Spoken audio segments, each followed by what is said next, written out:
Suamiku berbohong tentang cinta dan uang. Dia pikir aku istri lemah, justru aku menunjukkan siapa sebenarnya yang mereka takuti.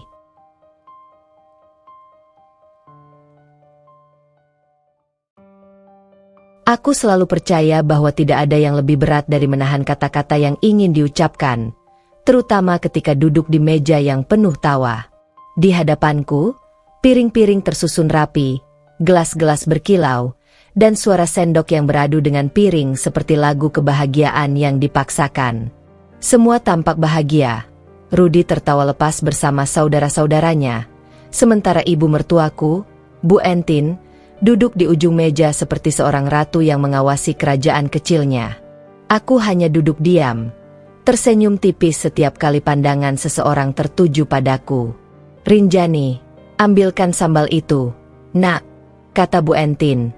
Suaranya manis, tapi ada nada perintah yang menusuk di dalamnya. "Baik, Bu." Aku menyodorkan mangkuk kecil itu dengan kedua tangan. Ia tidak menatapku ketika menerimanya, hanya mengangguk seolah aku pelayan yang memang seharusnya ada di sana untuk melayaninya. Rudy melirikku sekilas, tapi tak berkata apa-apa. Tatapannya cepat, seperti seseorang yang ingin menunjukkan bahwa dia sadar, tapi tidak ingin repot menolong. Aku sudah terbiasa. Pertemuan keluarga seperti ini selalu tampak megah, seolah kebahagiaan mereka adalah bukti kesempurnaan hidup. Namun, di balik tawa itu, ada jurang kecil yang semakin lebar setiap kali seseorang membuka mulut. "Rudy sekarang makin sukses ya, Bu?" tanya salah satu sepupu perempuan yang duduk di seberang meja. Bu Entin tersenyum bangga. "Iya, alhamdulillah. Memang darah Entin itu pekerja keras. Dari dulu saya sudah bilang, Rudy itu anak yang cerdas, beda dari yang lain." Aku menunduk, menyuapkan potongan kecil ayam ke mulutku. Rasanya hambar, entah karena lidahku atau karena suasana yang begitu palsu. Tak ada satupun yang menyebutku dalam kalimat kebanggaan itu. Padahal, kalau mereka tahu, aku ikut mengatur keuangan usaha kecil yang sekarang berkembang menjadi toko bahan bangunan besar. Tapi bagiku, diam adalah bentuk pertahanan terbaik. Rudy menepuk bahu ibunya sambil tertawa. "Ya, semua juga karena doa Mama."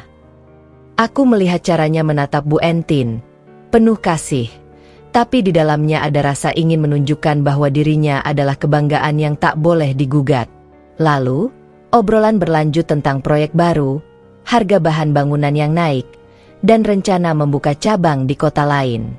Aku hanya mendengarkan, sesekali mengangguk, pura-pura tertarik pada hal yang tak lagi kurasakan sebagai bagian dari diriku. Kemudian, suara tawa mereda ketika ponsel Rudy bergetar. Ia mengangkat telepon itu dengan wajah berubah tegang. Aku memperhatikannya diam-diam. Dada ini mulai dipenuhi firasat yang aneh. "Ya, halo?" Suaranya menurun satu oktav, seperti seseorang yang baru saja mendengar kabar tak diinginkan. Semua mata mulai tertuju padanya.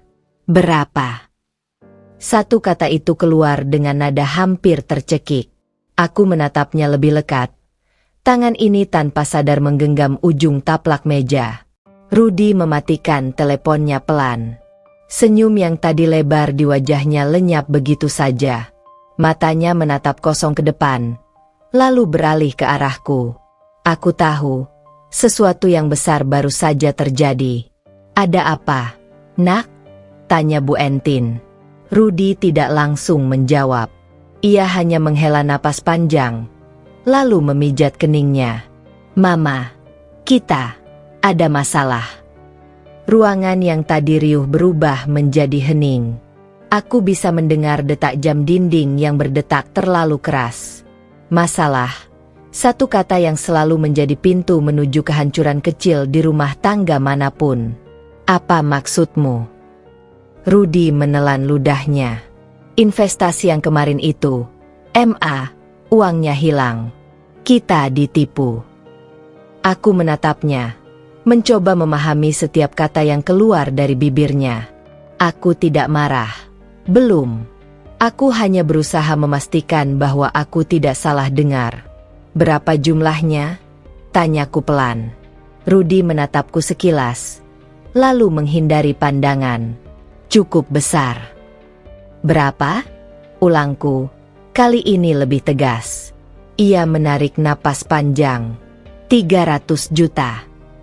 Suara sendok jatuh dari tangan Bu Entin. Semua orang terdiam.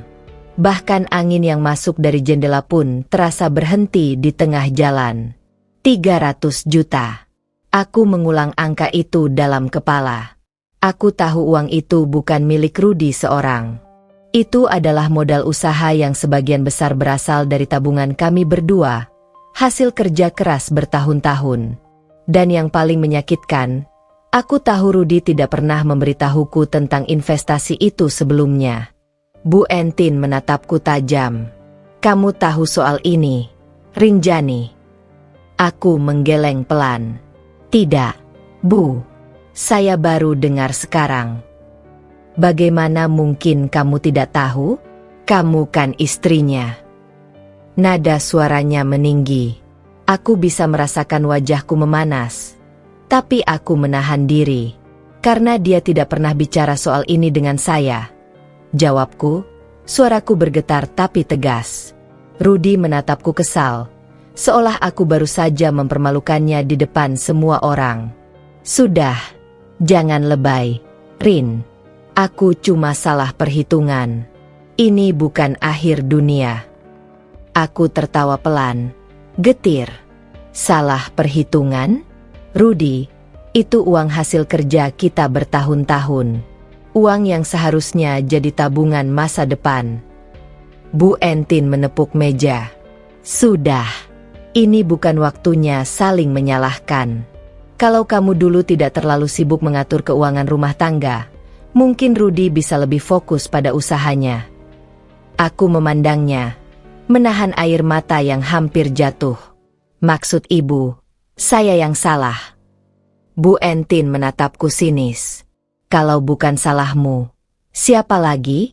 Perempuan yang baik itu mendukung suaminya. Bukan menekan dengan aturan keuangan segala macam. Aku ingin menjawab, ingin berteriak bahwa semua keputusan keuangan justru kuambil untuk menyelamatkan mereka dari kebodohan yang sering Rudi lakukan. Tapi aku menahan. Sebab aku tahu, di rumah ini, logika tidak pernah punya tempat. Makan malam itu berubah menjadi ruang pengadilan. Setiap kalimat yang keluar dari mulut Bu Entin seperti tuduhan yang menelanjangiku di depan keluarga mereka. Aku diam. Rudi pun diam. Tapi diamnya bukan karena menyesal, melainkan karena malu pada dirinya sendiri.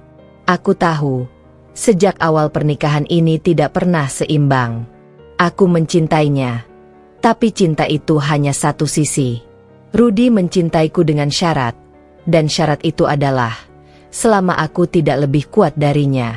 Dan malam ini, aku mulai melihat dengan jelas bahwa aku bukan lagi bagian dari kebahagiaan mereka.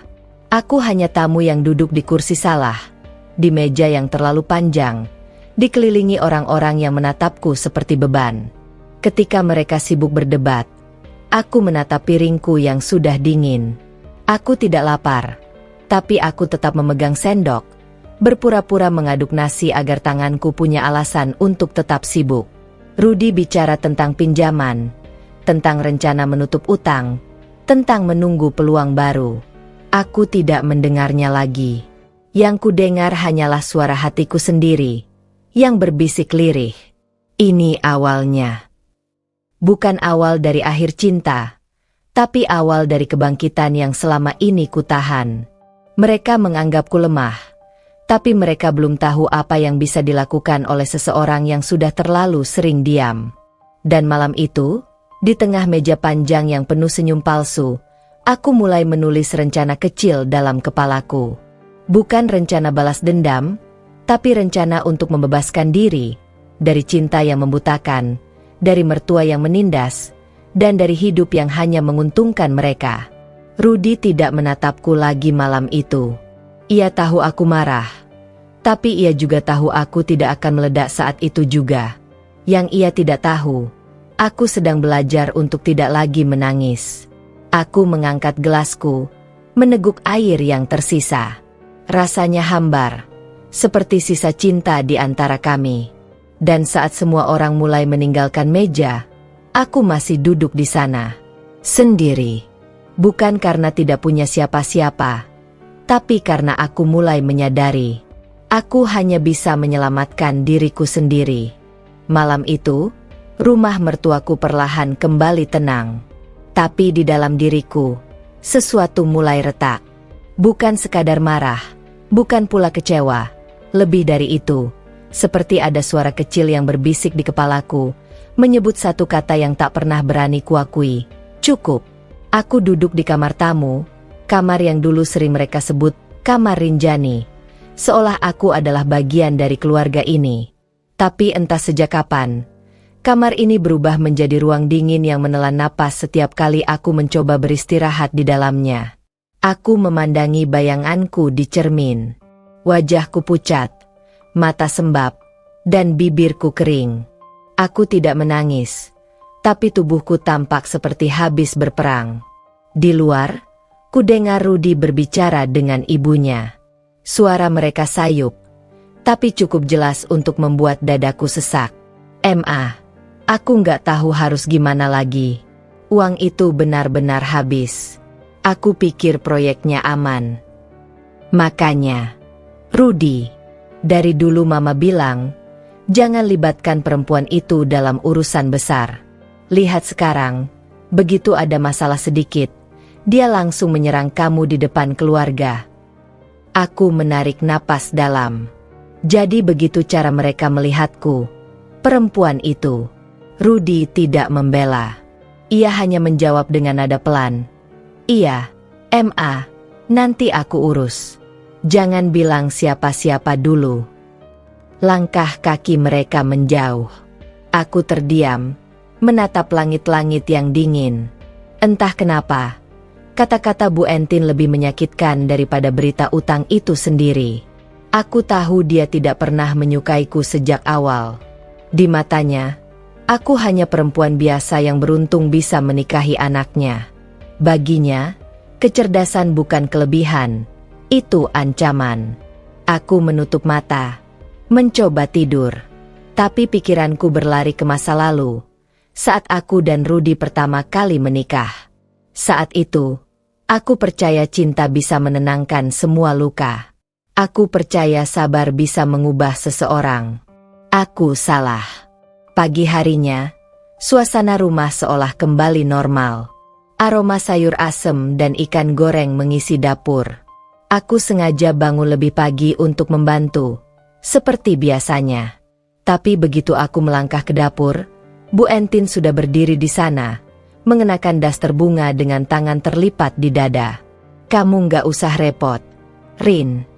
Ibu masih bisa masak sendiri, katanya dingin tanpa menatapku. Aku berhenti di ambang pintu. Saya hanya mau bantu, Bu. Bantu? Kamu pikir bantu itu cukup buat nutupin kesalahan? Aku terdiam. Kesalahan. Kata itu lagi. Seolah semua hal buruk di keluarga ini selalu berputar di sekelilingku. Bu, saya nggak tahu soal investasi itu. Saya juga kaget waktu Rudy bilang. Bu Entin menatapku dengan tatapan tajam. Tapi kamu istrinya. Kalau kamu lebih perhatian, lebih peka, pasti kamu tahu dia sedang ada masalah. Perempuan yang baik itu tahu kapan suaminya sedang goyah. Aku menelan ludah. Saya mencoba jadi istri yang baik, Bu. Tapi kalau semua keputusan penting diambil tanpa bicara, saya hanya bisa menunggu, bukan menebak. Bu Entin mendecak. Alasan. Dari dulu kamu pintar cari alasan. Aku menatap wajahnya lekat-lekat. Ada garis keras di sana, seperti dinding yang tak bisa ditembus oleh penjelasan manapun. Maaf kalau saya selalu salah di mata ibu, ucapku akhirnya. Ia tersenyum miring. Kamu sadar juga akhirnya. Aku menunduk, memilih diam. Kadang, menghadapi orang seperti Bu Entin bukan soal benar atau salah, tapi soal seberapa kuat kau bisa menahan dirimu untuk tidak meledak. Saat itu, Rudi masuk dengan wajah kusut. "Ma, Rin, aku harus ke toko. Ada yang mau kutemui." Bu Entin menatapnya khawatir. "Toko apa? Bukannya kamu bilang semalam sudah rugi besar?" Rudi berdeham, menepuk bahu ibunya. "Tenang, Ma. Aku punya cara buat nutupinya." Aku memperhatikan wajahnya. Senyum itu, aku tahu senyum itu. Senyum yang muncul setiap kali dia menyembunyikan sesuatu. "Rudi, kamu mau kemana sebenarnya?" tanyaku pelan. "Sudah, Rin. Jangan tanya-tanya dulu. Aku yang tanggung jawab." "Tapi Rudi, ini masalah besar. Kita harus..." Aku bilang cukup. Suaranya meninggi, membuat sendok di meja bergetar. Bu Entin menatapku dengan tatapan puas, seolah kemarahan anaknya adalah pembenaran atas ketidaksukaannya padaku. Aku menarik napas panjang. "Baik. Tapi ingat, Rudi, utang itu bukan cuma milikmu. Kalau kamu gagal lagi, yang kena bukan cuma kamu." Ia menatapku tajam. "Kamu selalu membuat aku merasa kecil. Selalu seolah kamu yang paling tahu segalanya." Aku membeku. Kalimat itu menusuk lebih dalam daripada teriakan manapun. Padahal, aku hanya ingin menolong. Tapi di matanya, semua niatku selalu dianggap serangan. Siang itu, rumah menjadi sunyi. Bu Entin pergi ke rumah tetangga. Rudi keluar tanpa bilang kemana. Aku duduk sendirian di ruang tamu, memandangi foto pernikahan kami di dinding. Di foto itu, aku dan Rudi tersenyum lebar. Aku masih ingat hari itu, hari penuh harapan dan janji yang kini terasa seperti kebohongan. Aku mengingat setiap ucapan Rudi di altar. Aku berjanji akan selalu melindungi dan mendengarkanmu. Lulu. Kini dia bahkan tak mau mendengar satu kalimat pun dariku. Aku bangkit, berjalan menuju meja kerja kecil di sudut ruangan. Di situ ada beberapa map keuangan toko yang dulu aku kelola sebelum Rudi mengambil alih semua urusan. Aku membuka satu persatu. Angkanya masih kuingat. Arus kas, pembelian, omzet bulanan, semuanya masih rapi. Sebelum Rudi mulai berinovasi. Lembar demi lembar kubuka. Di salah satunya, aku menemukan sesuatu yang aneh. Tanda tangan Rudi di atas nota pembelian yang tidak pernah kucatat sebelumnya. Jumlahnya besar. 50 juta. Keterangan, investasi jangka pendek. Tanda tangan itu jelas. Terlalu yakin. Aku bersandar di kursi. Rasanya perutku diaduk-aduk. Jadi benar. Ia sudah lama menyembunyikan semuanya. Aku menatap keluar jendela. Langit mulai mendung, seperti ikut merasakan beratnya beban di dadaku. Aku tahu, jika aku diam, aku akan tenggelam di bawah keputusan mereka lagi. Tapi jika aku bicara, aku akan dianggap durhaka, istri yang melawan suami dan mertua.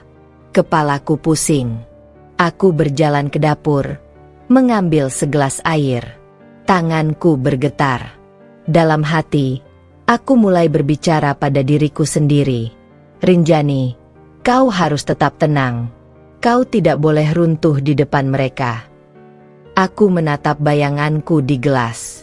Mata itu, bukan mata perempuan yang dulu takut kehilangan cinta. Itu mata seseorang yang mulai sadar. Cinta tanpa hormat hanyalah bentuk penjara yang lain. Malamnya, Rudi pulang. Bau rokok dan parfum asing menempel di bajunya. Aku tahu, ia baru saja bertemu seseorang yang tidak ingin dia ceritakan. Aku capek, jangan banyak tanya, katanya langsung saat masuk kamar. Aku menatapnya. Rudi, kita harus bicara soal keuangan. Aku lihat catatan toko. Ada yang aneh. Rinjani. Ia membentak. Aku bilang jangan ikut campur. Seketika, sesuatu dalam diriku meledak. Aku berdiri. Kamu pakai uang itu tanpa izin. tanpa bicara apapun sama aku, dan sekarang kamu mau aku diam. Dia menatapku dengan mata merah. Kamu pikir kamu siapa? Semua uang itu hasil kerja keras aku. Aku menunjuk dadaku. Kamu lupa siapa yang bantu kamu kelola toko dari nol. Kamu lupa siapa yang jaga keuangan supaya bisnis itu nggak bangkrut. Keheningan panjang mengikuti. Rudy menatapku tajam, tapi untuk pertama kalinya, aku melihat ketakutan di matanya, ketakutan pada seseorang yang tak lagi mau tunduk. Bu Entin muncul di ambang pintu, mungkin mendengar teriakan kami. Apa ini? Ribut lagi? Rinjani, kamu itu perempuan. Jangan naik nada sama suami. Aku menoleh pelan ke arah Bu Entin. Bu, saya perempuan, bukan boneka. Saya punya suara, dan saya capek disalahkan terus. Bu Entin membulatkan mata.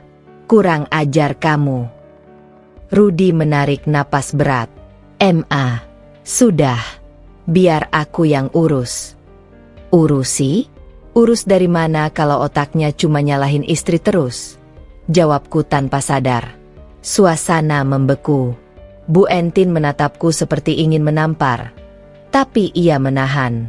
Aku tahu sekarang, katanya lirih tapi tajam. Kamu bukan menantu yang baik. Rinjani, kamu racun. Aku terdiam. Rudy menatap ibunya, tapi tidak membela. Itulah puncak dari semua luka kecil yang selama ini kutelan. Malam itu, aku menatap mereka berdua, dan untuk pertama kalinya aku merasa benar-benar sendirian. Tapi anehnya, ada ketenangan kecil di dada. Karena aku tahu, aku tidak akan diam lagi. Aku kembali ke kamar, menutup pintu perlahan. Di meja, masih ada buku catatan yang tadi kubuka. Kubiarkan halaman itu terbuka. Tanda tangan Rudy, bukti kebohongan, dan mungkin titik awal dari sesuatu yang akan mengubah hidup kami semua. Aku menyentuh kertas itu, lalu berbisik pelan. Baik, kalau kalian ingin melihat siapa aku sebenarnya, maka kalian akan melihat. Dan malam itu, dalam diam, aku mulai menyusun sesuatu. Bukan dendam, tapi rencana.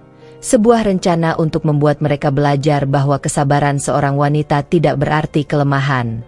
Sudah 3 hari berlalu sejak malam itu. Malam ketika aku berani menatap mata Rudy dan Bu Entin tanpa rasa takut. Tapi yang tersisa setelahnya bukan kemenangan, melainkan keheningan yang menyesakan. Rumah ini seperti kuburan yang berdiri di tengah hiruk pikuk kota. Tak ada kata, tak ada sapa. Hanya suara langkah kaki yang berusaha saling menghindar. Rudy mulai jarang pulang. Kalaupun pulang, hanya untuk mengambil pakaian dan beberapa berkas. Aku tahu dia sedang sibuk. Tapi bukan sibuk bekerja, sibuk berbohong. Ada hal dalam caranya menatapku yang berubah. Bukan lagi kemarahan, tapi kewaspadaan. Seolah-olah aku ancaman yang siap membuka rahasianya kapan saja. Pagi ini aku duduk di ruang tamu, menatap jendela yang tertutup tirai tipis. Di luar, matahari cerah, tapi rasanya dingin di sini. Di pangkuanku ada buku catatan toko yang sudah kubuka semalam. Aku menulis ulang semua transaksi yang pernah Rudy lakukan. Setiap angka, setiap pembelian yang janggal, setiap tanda tangan yang aneh. Aku tidak sedang mencari bukti untuk menuduh. Aku hanya ingin tahu kebenaran. Karena bagiku, kebohongan adalah penyakit. Dan Rudy telah menjangkiti rumah ini dengan penyakit itu tanpa ia sadari. Saat aku tengah menulis, Bu Entin datang dengan langkah yang diseret pelan. Wajahnya dingin, tapi kali ini tidak sekeras biasanya. Rinjani, katanya datar. Aku menatapnya. Iya, Bu. Kamu tahu Rudy pergi kemana? Aku menggeleng. Tidak, Bu. Katanya dia ke kantor cabang, tapi teleponnya nggak bisa dihubungi sejak tadi malam. Aku ingin tertawa, tapi ku tahan. Ironi yang getir. Ibu yang selalu membela anaknya kini mulai ragu pada anak yang sama. Mungkin ada urusan, Bu. Rudy sering seperti itu. Urusan apa? Dia sudah jatuh sekali. Jangan sampai jatuh lagi.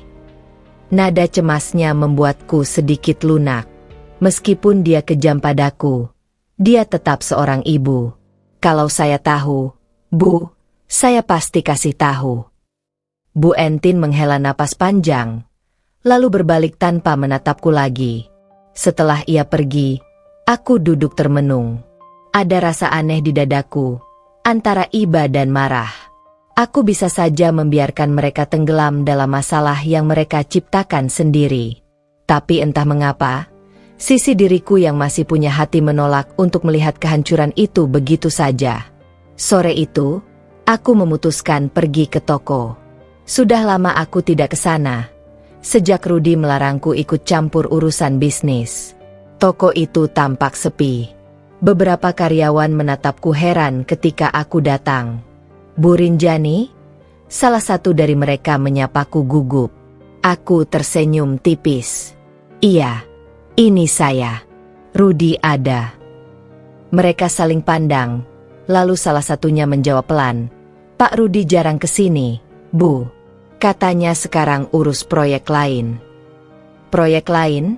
Aku mengulang dengan nada datar. Iya, Bu. Ada kerjasama baru. Katanya mau buka usaha properti. Aku mengangguk perlahan. Jadi itu alasannya. Aku berjalan masuk ke ruang kantor kecil di belakang toko. Masih sama seperti dulu. Meja kayu, rak berdebu, dan aroma kertas tua yang menenangkan.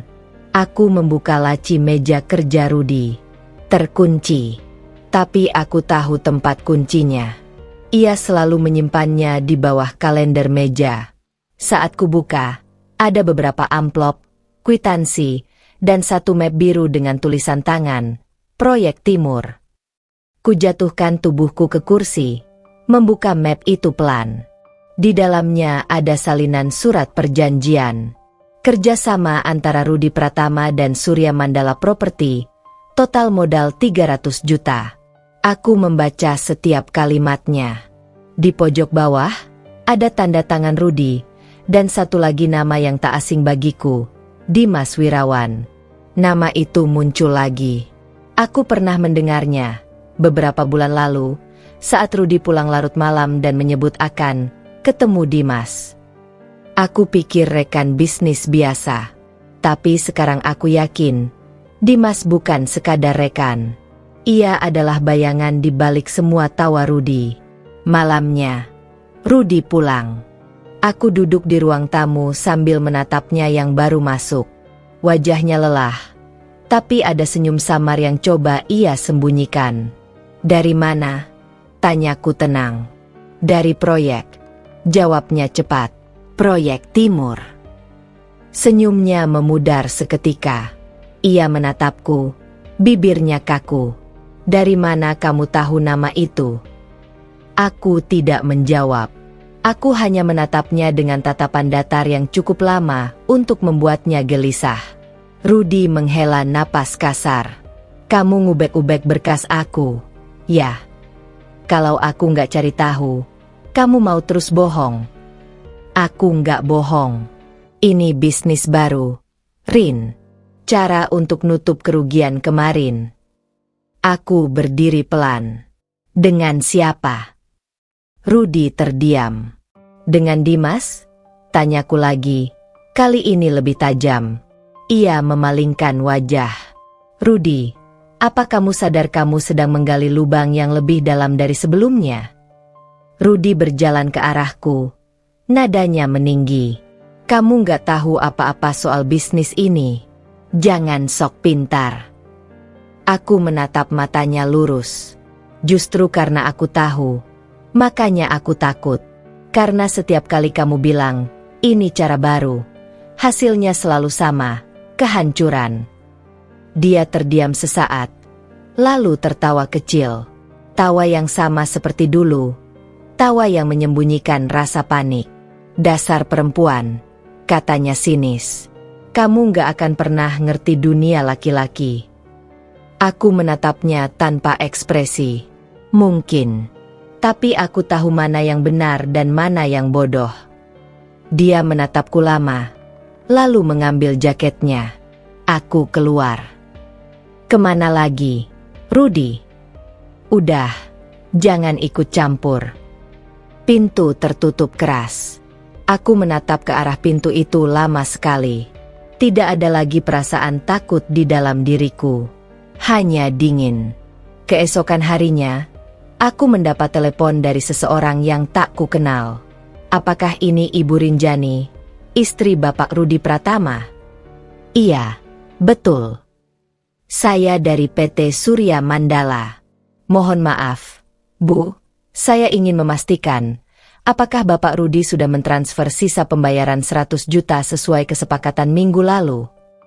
Aku terdiam. Maaf, bisa diulang? Pembayaran terakhir, Bu. Katanya dana akan dikirim lewat rekening bersama Ibu Rinjani. Tapi kami belum menerima apapun. Aku menelan ludah. Rudy tidak pernah bilang soal itu pada saya. Begitu ya, Bu. Baik. Kami tunggu kabarnya. Tapi mohon segera dikonfirmasi, karena kalau lewat minggu ini, kontrak bisa batal dan uang muka tidak bisa dikembalikan. Telepon terputus. Aku duduk lama, mematung.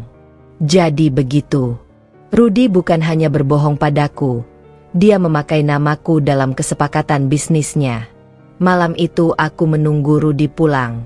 Ketika pintu terbuka, aku langsung berdiri. Rudy, kita perlu bicara. Aku capek. Rin, besok aja. Sekarang.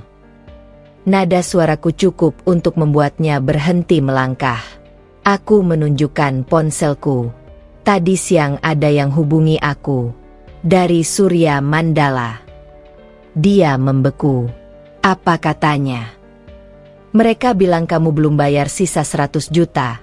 Padahal kamu pakai namaku di kontrak. Rudy langsung memalingkan wajah. Kenapa kamu pakai namaku tanpa izin? Tanyaku pelan. Rin, aku cuma pinjam sebentar. Biar kelihatan resmi. Nanti aku ganti kok. Pinjam nama istri tanpa izin untuk utang 100 juta. Kamu sebut, sebentar? Dia menatapku. Matanya mulai merah. Kamu ini selalu memperumit semuanya. Karena kamu gak pernah belajar. Rudy, suaraku meninggi. Kamu pikir aku akan diam terus? Suasana membara. Bu Entin keluar dari kamarnya. Wajahnya gusar. Apalagi ini malam-malam ribut. Aku menatapnya. Ibu tahu? Tahu kalau Rudy pakai nama saya buat utang? Bu Entin terlihat terkejut. Apa maksudmu? Rudy buru-buru memotong. Nggak usah ikut campur. Aku menatap mereka berdua. Kalian berdua sama. Selalu pikir aku nggak tahu apa-apa. Tapi mulai malam ini, kalian salah. Aku berjalan ke meja, mengambil map biru itu, dan meletakkannya di depan mereka. Ini bukti. Semua sudah ku tahu. Mulai sekarang, aku yang akan urus keuangan. Dan kalau kalian keberatan, silakan cari jalan sendiri tanpa namaku di dalamnya. Bu Entin terperangah. Berani sekali kamu bicara begitu di rumah ini. Aku menatapnya tenang. Saya bukan berani, Bu. Saya hanya berhenti takut. Rudy terdiam. Dia tahu aku serius. Dan di balik kemarahannya, aku melihat sesuatu yang baru muncul di matanya. Takut kehilangan kendali. Malam itu aku tidak bisa tidur. Tapi kali ini bukan karena sedih. Ada kekuatan baru yang tumbuh pelan-pelan dalam diriku. Aku tahu jalan ini panjang. Mungkin akan membuatku sendirian. Tapi untuk pertama kalinya, aku merasa bebas dari bayangan tawa palsu yang selama ini menutupi luka-luka kecil di dalam rumah ini. Rudy boleh terus bermain dengan kebohongannya. Tapi setiap kebohongan punya batas. Dan aku sudah menemukan awal benang itu. Aku menatap langit-langit kamar sambil berbisik. Kalau dia berpikir aku hanya akan diam, dia belum mengenalku sama sekali. Pagi itu, udara terasa lebih berat dari biasanya. Matahari seolah enggan naik, dan langit tampak keabu-abuan, seperti cermin suasana hatiku. Rumah ini masih berdiri, tapi isinya seperti reruntuhan, dingin, sunyi, dan dipenuhi ego yang membatu. Rudi belum pulang sejak semalam. Bu Entin berjalan mondar-mandir di ruang tamu. Wajahnya gusar. Dia nggak biasanya begini. Kamu bikin apa, Rin? Aku menatapnya pelan. Saya nggak melakukan apapun selain melindungi apa yang masih tersisa dari keluarga ini. Melindungi? Suaranya meninggi. Kamu itu cuma bikin semuanya makin runyam. Anak saya nggak pernah sepusing ini sebelum kamu ikut campur. Aku menghela napas panjang. Perdebatan dengan Bu Entin seperti berjalan di lingkaran tanpa ujung. Apa ibu pikir saya senang melihat Rudi seperti ini? Tanyaku pelan. Saya ingin semuanya selesai. Tapi selama ibu menutup mata, dia nggak akan pernah berubah. Bu Entin mendengus kesal. Kamu terlalu banyak bicara. Aku tak menjawab. Kadang diam adalah satu-satunya cara agar kata-kata kita tidak berubah menjadi peluru. Aku berjalan menuju dapur, menyiapkan teh hangat, mencoba menenangkan diri. Tapi baru saja aku meletakkan gelas di meja, ponselku berdering. Nomor tak dikenal. Halo. Selamat pagi. Ini dengan Ibu Rinjani. Iya, betul. Dengan siapa? Ya. Saya dari kantor pengacara PT Surya Mandala. Mohon maaf, Bu, kami ingin mengonfirmasi terkait surat peringatan yang kami kirim kemarin. Aku membeku. Surat peringatan. Ya, Bu. Karena pembayaran termin ketiga belum dilakukan sesuai jadwal. Total tunggakan sudah mencapai 100 juta lebih denda administratif. Aku menggenggam ponsel lebih erat. Maaf, bisa Anda jelaskan? Ini pertama kalinya saya dengar soal surat itu. Surat sudah kami kirim ke alamat toko, Bu. Tanda terimanya atas nama Pak Rudi Pratama. Jantungku berdegup kencang. Rudi menandatangani surat itu. Benar, Bu.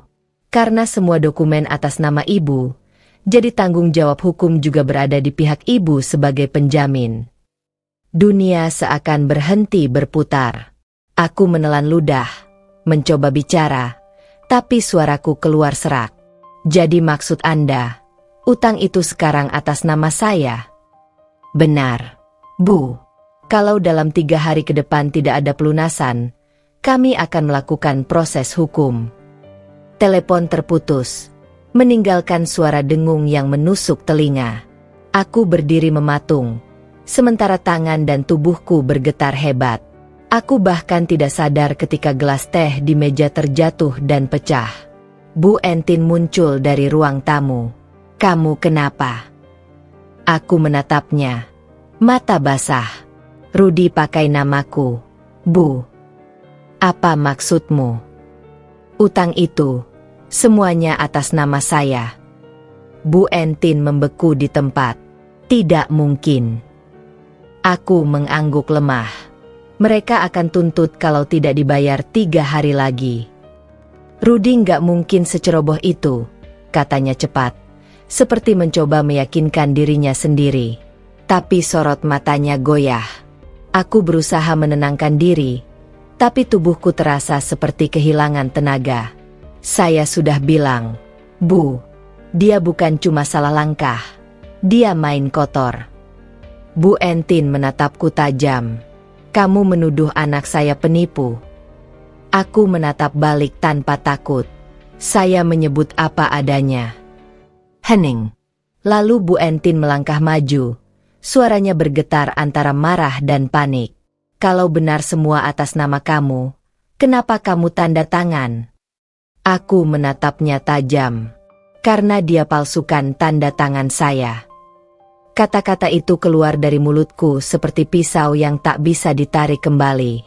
Ruangan mendadak senyap. Bahkan detik jam dinding terasa terlalu keras. Dia, palsukan tanda tanganmu. Suara Bu Entin melemah. Aku mengangguk. Dan sekarang, semua tanggung jawab hukum ada di saya. Sore itu, aku pergi ke toko, mencari Rudi. Aku tak peduli lagi pada tatapan orang-orang. Setiap langkahku seperti diiringi bara. Ketika aku tiba, toko sepi, tapi di dalam, suara Rudi terdengar dari ruang belakang. Ia sedang tertawa di telepon. Tentu, nanti kita atur lagi. Jangan khawatir, semua di bawah kendali aku, katanya dengan nada sok yakin. Aku berdiri di ambang pintu, menatapnya tanpa suara. Begitu ia menoleh, wajahnya berubah pucat. Rinjani. Aku menatapnya dingin. Kamu masih bisa tertawa. Rudi mencoba tersenyum. Aku bisa jelaskan.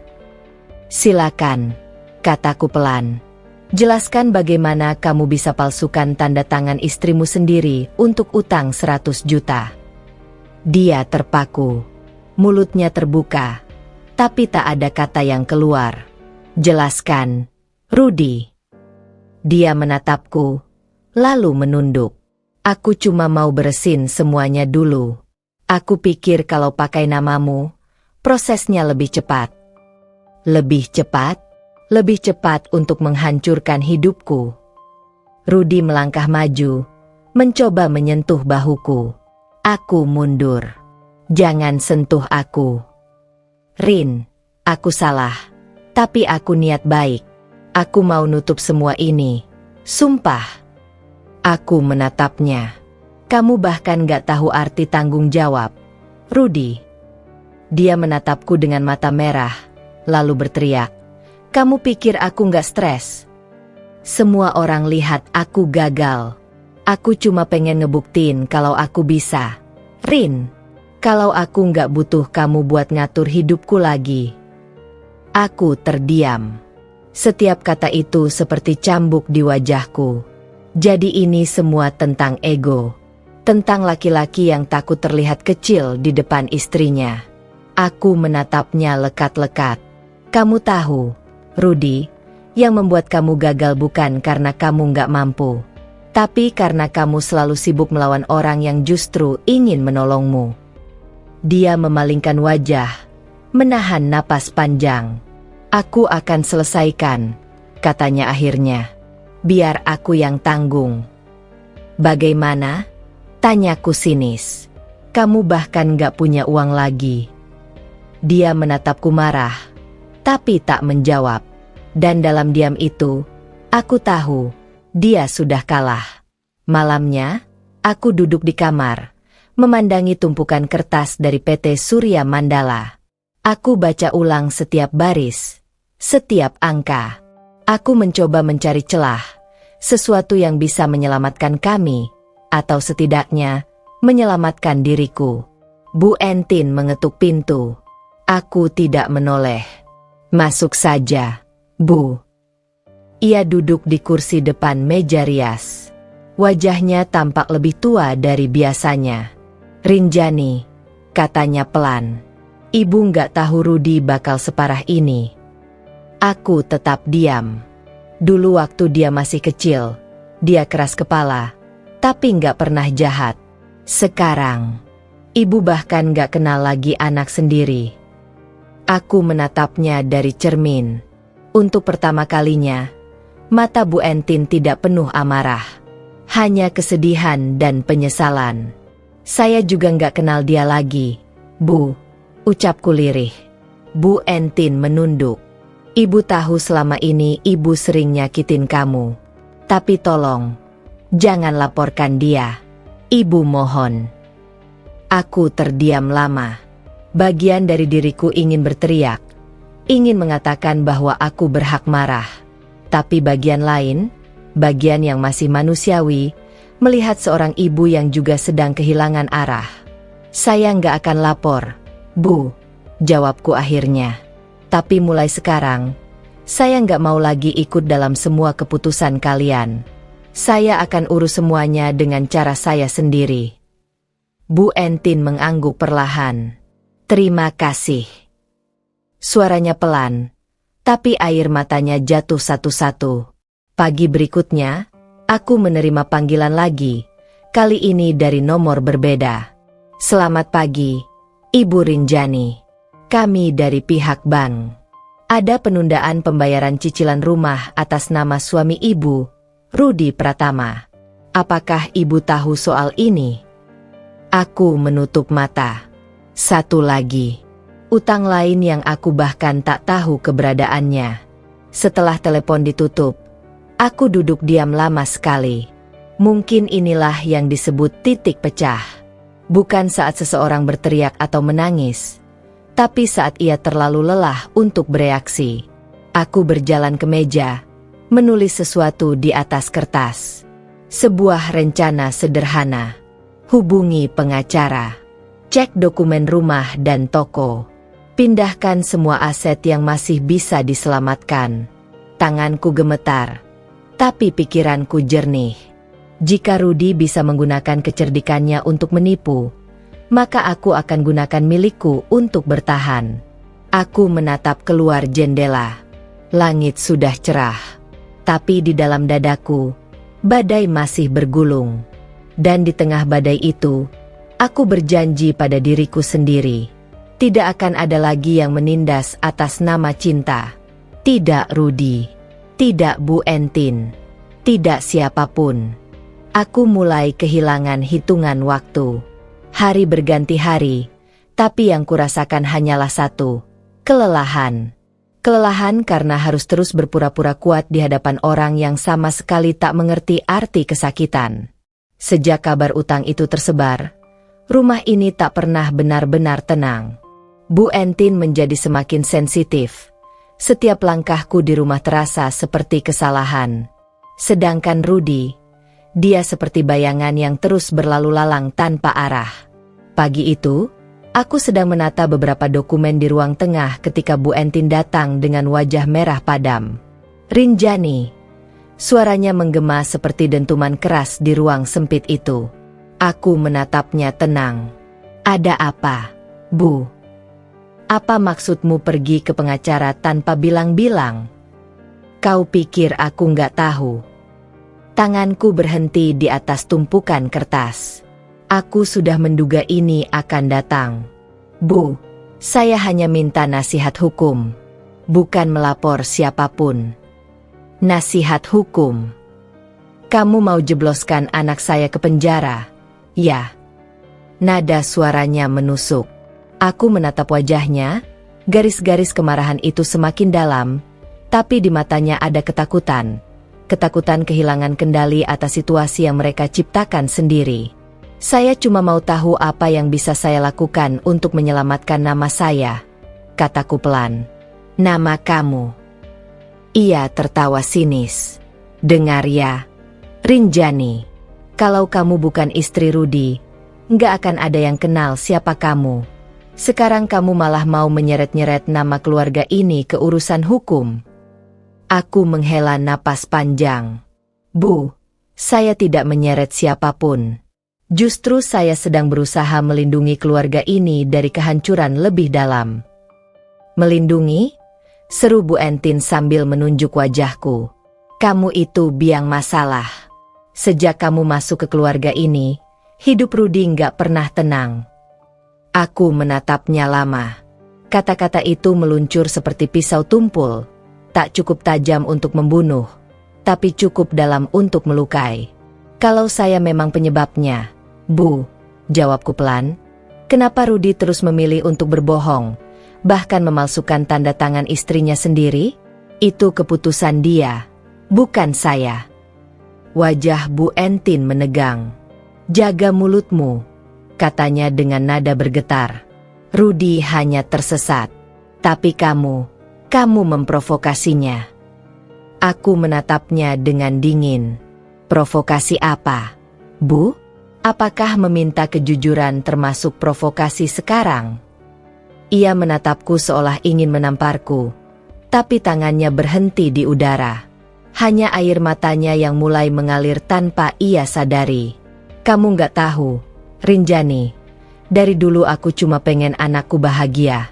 Tapi sejak kamu datang, dia berubah jadi orang lain. Aku menunduk. Dia memang berubah, Bu. Tapi bukan karena saya. Karena dia sendiri yang memilih untuk menipu orang-orang yang peduli padanya. Suasana membeku. Lalu tanpa berkata apa-apa lagi, Bu Entin meninggalkanku. Aku tetap duduk, menatap kertas di hadapanku, surat peringatan, tanda tangan palsu, bukti-bukti kecil dari kehancuran yang mereka tutupi dengan kata keluarga. Sore hari, Rudi pulang dengan wajah kusut dan mata lelah. Tapi bukan lelah karena bekerja, melainkan karena lari dari kenyataan. Aku duduk di ruang tamu, menatapnya dari jauh. Rin, aku dengar kamu ke pengacara. Aku menatapnya tanpa ekspresi. Iya. Untuk apa? Untuk tahu bagaimana caranya melindungi diri dari perbuatanmu. Rudi mengepalkan tangan. Kamu nggak usah lebay. Aku udah bilang aku yang tanggung semua. Bagaimana caranya? Kamu bahkan nggak punya sisa uang sepeser pun. Jangan ngomong seolah kamu tahu segalanya. Bentaknya. Aku berdiri, menatapnya lurus. Justru karena aku tahu, makanya aku berhenti percaya. Dia tertawa getir. Jadi gitu, ya? Sekarang kamu mau nyalahin aku? Setelah semua yang aku lakuin buat kamu. Aku mengerutkan dahi. Kamu yakin masih bisa ngomong seperti itu? Dia mendekat. Nadanya makin tinggi. Kalau bukan karena aku, kamu nggak akan punya rumah ini. Kamu nggak akan punya hidup seperti sekarang. Aku menatapnya dingin. Rumah ini dibangun dari kerja keras bersama, Rudi. Tapi kamu lupa bagian itu. Rudi memukul meja. Kamu selalu benar. Ya. Kamu pikir aku nggak tahu kamu nikmatin kalau aku gagal? Hatiku bergetar mendengar tuduhan itu. Aku menatapnya dengan mata berair. Tapi bukan karena sedih, karena muak. Menikmati? Suaraku pelan tapi tajam. Kamu pikir aku menikmatinya ketika nama aku dipakai untuk utang? Ketika orang-orang menuduh aku ikut menipu karena kebodohanmu sendiri? Ia terdiam. Tapi kemudian, seperti orang yang kehabisan cara untuk bertahan, Rudi berbalik arah. Kamu pasti ngomporin Mama, ya? Aku menatapnya tak percaya. Apa? Iya. Mama tadi marah-marah. Bilang kamu yang nyebarin kabar soal utang itu ke orang luar. Kamu yang bikin semuanya tambah kacau. Aku tertegun. Kamu pikir aku segitu rendahnya? Rudi menunjukku dengan mata merah.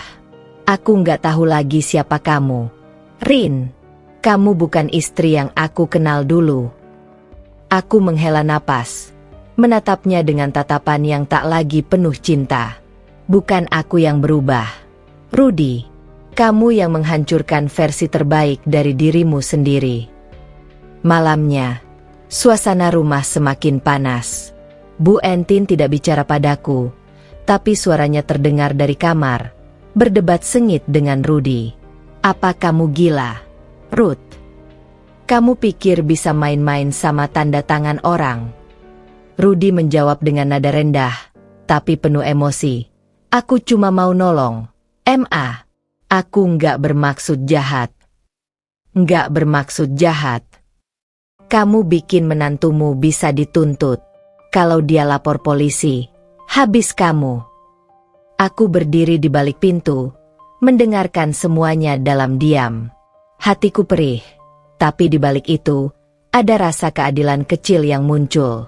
Setidaknya sekarang Bu Entin tahu siapa anaknya sebenarnya. Setelah perdebatan panjang, Rudi keluar kamar dan melihatku berdiri di koridor. Nguping, ya? Katanya sinis. Aku menatapnya datar. Aku nggak perlu nguping. Suara kalian cukup keras untuk seluruh dunia dengar. Rudy mendengus. Kamu puas? Ya, lihat mama marah kayak gitu. Aku menatapnya dengan mata lelah. Puas? Tidak.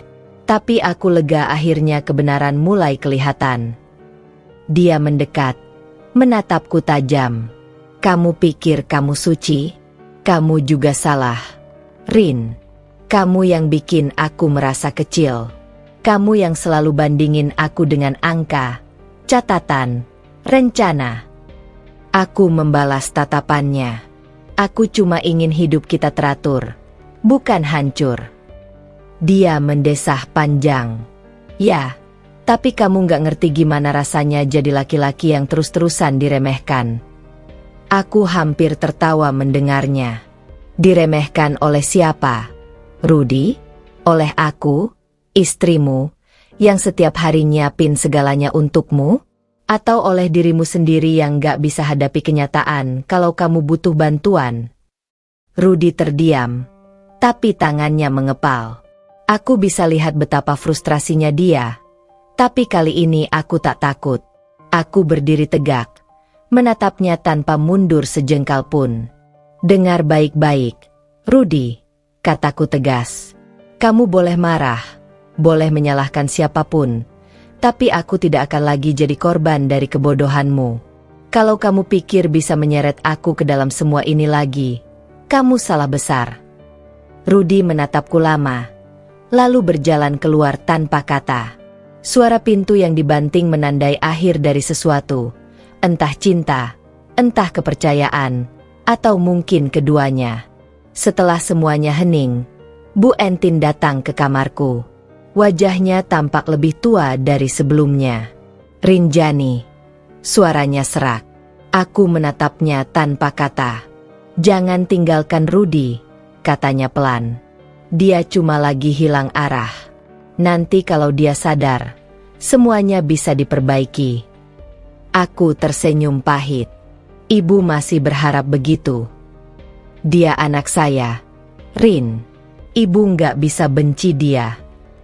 Aku juga nggak benci dia, Bu, kataku lirih. Tapi aku juga nggak bisa terus hidup dalam kebohongan. Bu Entin menatapku lama. Kamu keras, Rinjani. Tapi kerasmu itu yang buat dia ngerasa kalah. Aku mengangguk. Mungkin. Tapi kalau harga diri seorang laki-laki hanya bisa berdiri di atas kebohongan, maka dia sudah kalah sejak awal. Bu Entin terdiam. Lalu pelan-pelan, ia beranjak pergi. Sebelum menutup pintu, ia berbisik lirih. Ibu nggak tahu siapa yang benar kali ini, tapi ibu tahu kamu kuat. Terlalu kuat. Aku duduk di tepi ranjang, menatap bayanganku di kaca. Aku lelah, tapi di balik semua itu, ada rasa damai kecil, seperti badai yang mulai surut, meski langit belum benar-benar cerah. Untuk pertama kalinya, aku sadar, aku tak perlu pembenaran dari siapapun. Kebenaran tidak selalu harus diteriakkan. Kadang, cukup dengan bertahan dalam diam dan tidak lagi tunduk pada siapapun. Aku menatap keluar jendela. Langit malam tampak muram, tapi satu bintang berkelip di antara awan. Entah kenapa, aku merasa bintang itu menatap balik, seolah berkata, kamu sedang menuju akhir dari penderitaan ini, tapi bukan akhir dari dirimu. Aku tersenyum kecil. Mungkin benar. Karena malam itu, untuk pertama kalinya, aku tidak merasa sendirian. Ada kalanya luka tidak lagi meneteskan darah, tapi membentuk dinding tebal di dalam dada. Dingin, kaku, dan sulit ditembus. Aku hidup di rumah yang masih sama, tapi rasanya seperti tinggal di reruntuhan yang hanya menunggu waktu untuk roboh. Sudah hampir seminggu Rudy tidak pulang. Teleponnya tidak bisa dihubungi. Pesan-pesanku tak dibalas. Bu Entin berusaha menutupi kecemasannya dengan kemarahan. Setiap kali aku lewat di depannya, ia mengalihkan pandangan. Kadang aku mendengar isak tangisnya di kamar, tapi setiap kali aku coba mendekat, Dia menegakkan bahu dan berpura-pura kuat. Kami berdua sama-sama terluka, tapi memilih cara berbeda untuk menahannya. Aku duduk di meja makan yang kini hanya menyisakan 2 kursi. Meja itu terasa terlalu besar, terlalu sepi. Di sana dulu Rudy sering bercerita tentang rencana-rencana besar yang kini hanya menjadi potongan mimpi buruk.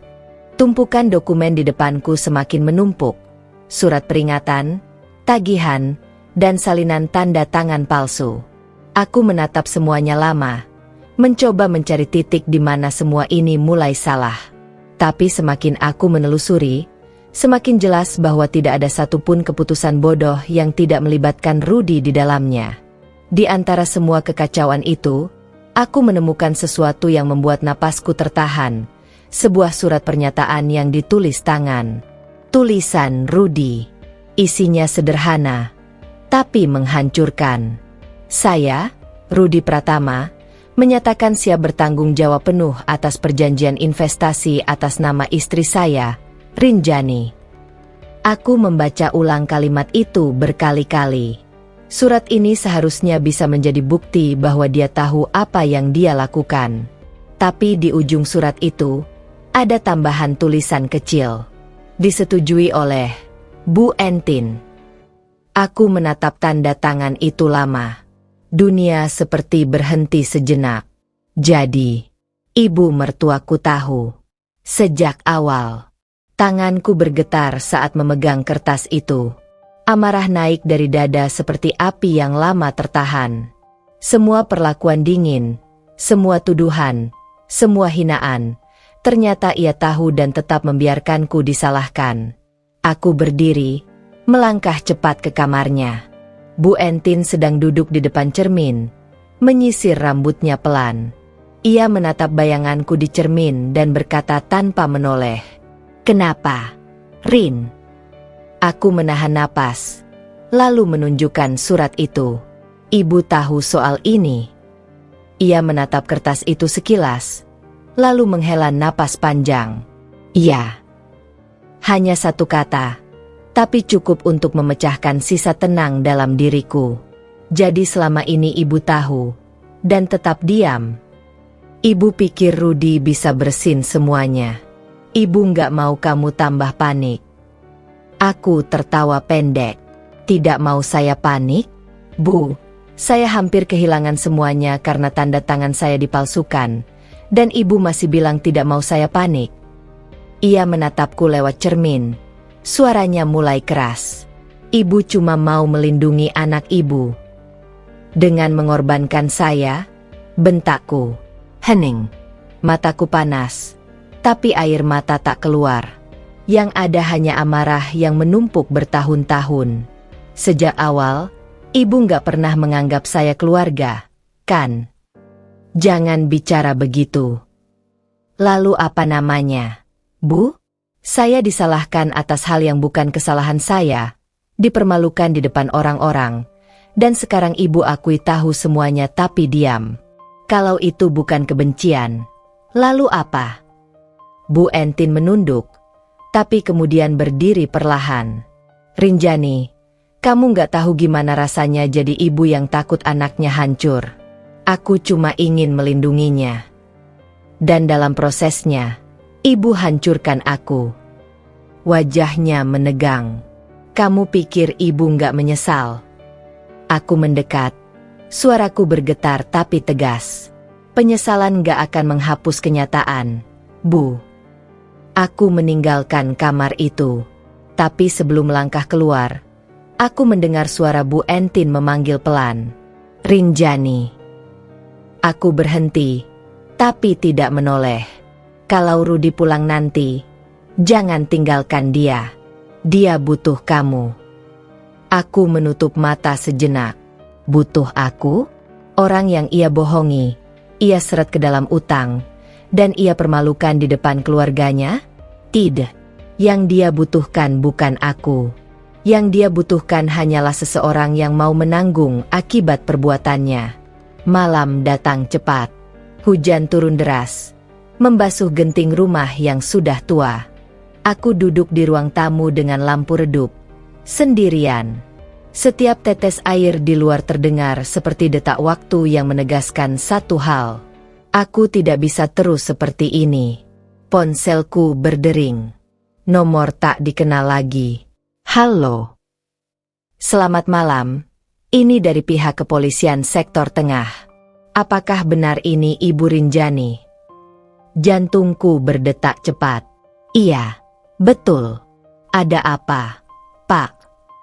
Kami ingin menginformasikan, ada seseorang bernama Rudi Pratama ditahan sementara karena laporan penipuan investasi.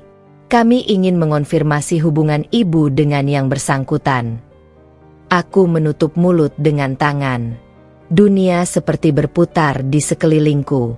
Dia ditahan. Ya, Bu.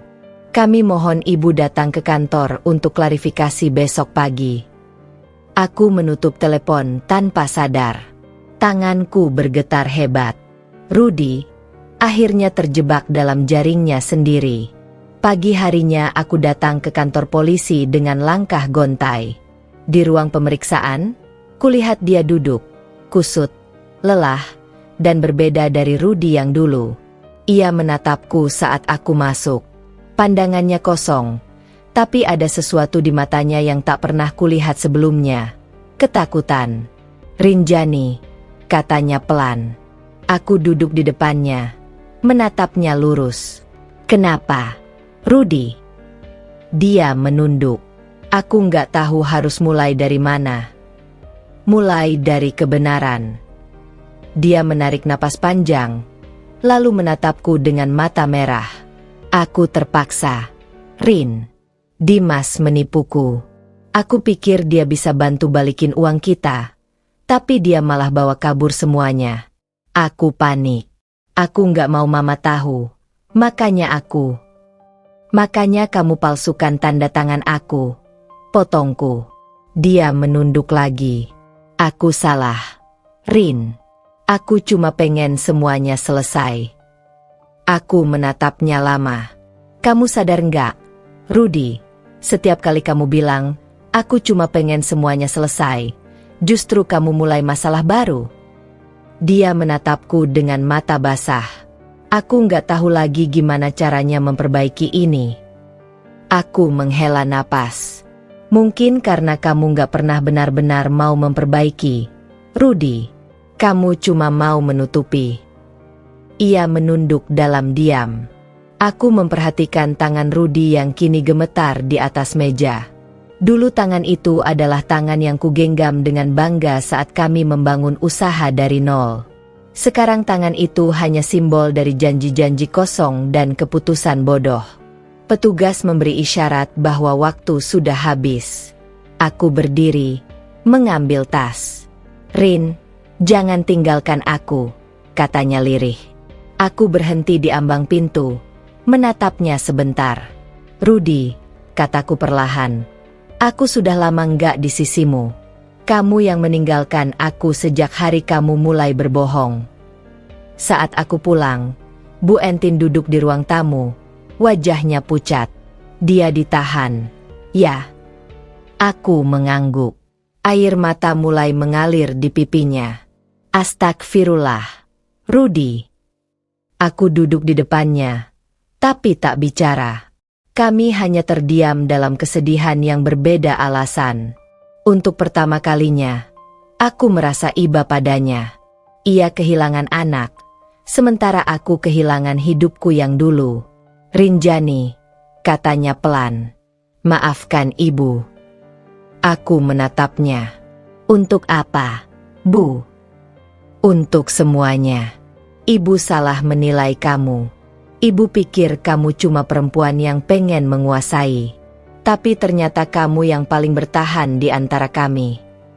Aku terdiam lama, lalu menjawab dengan suara hampir berbisik.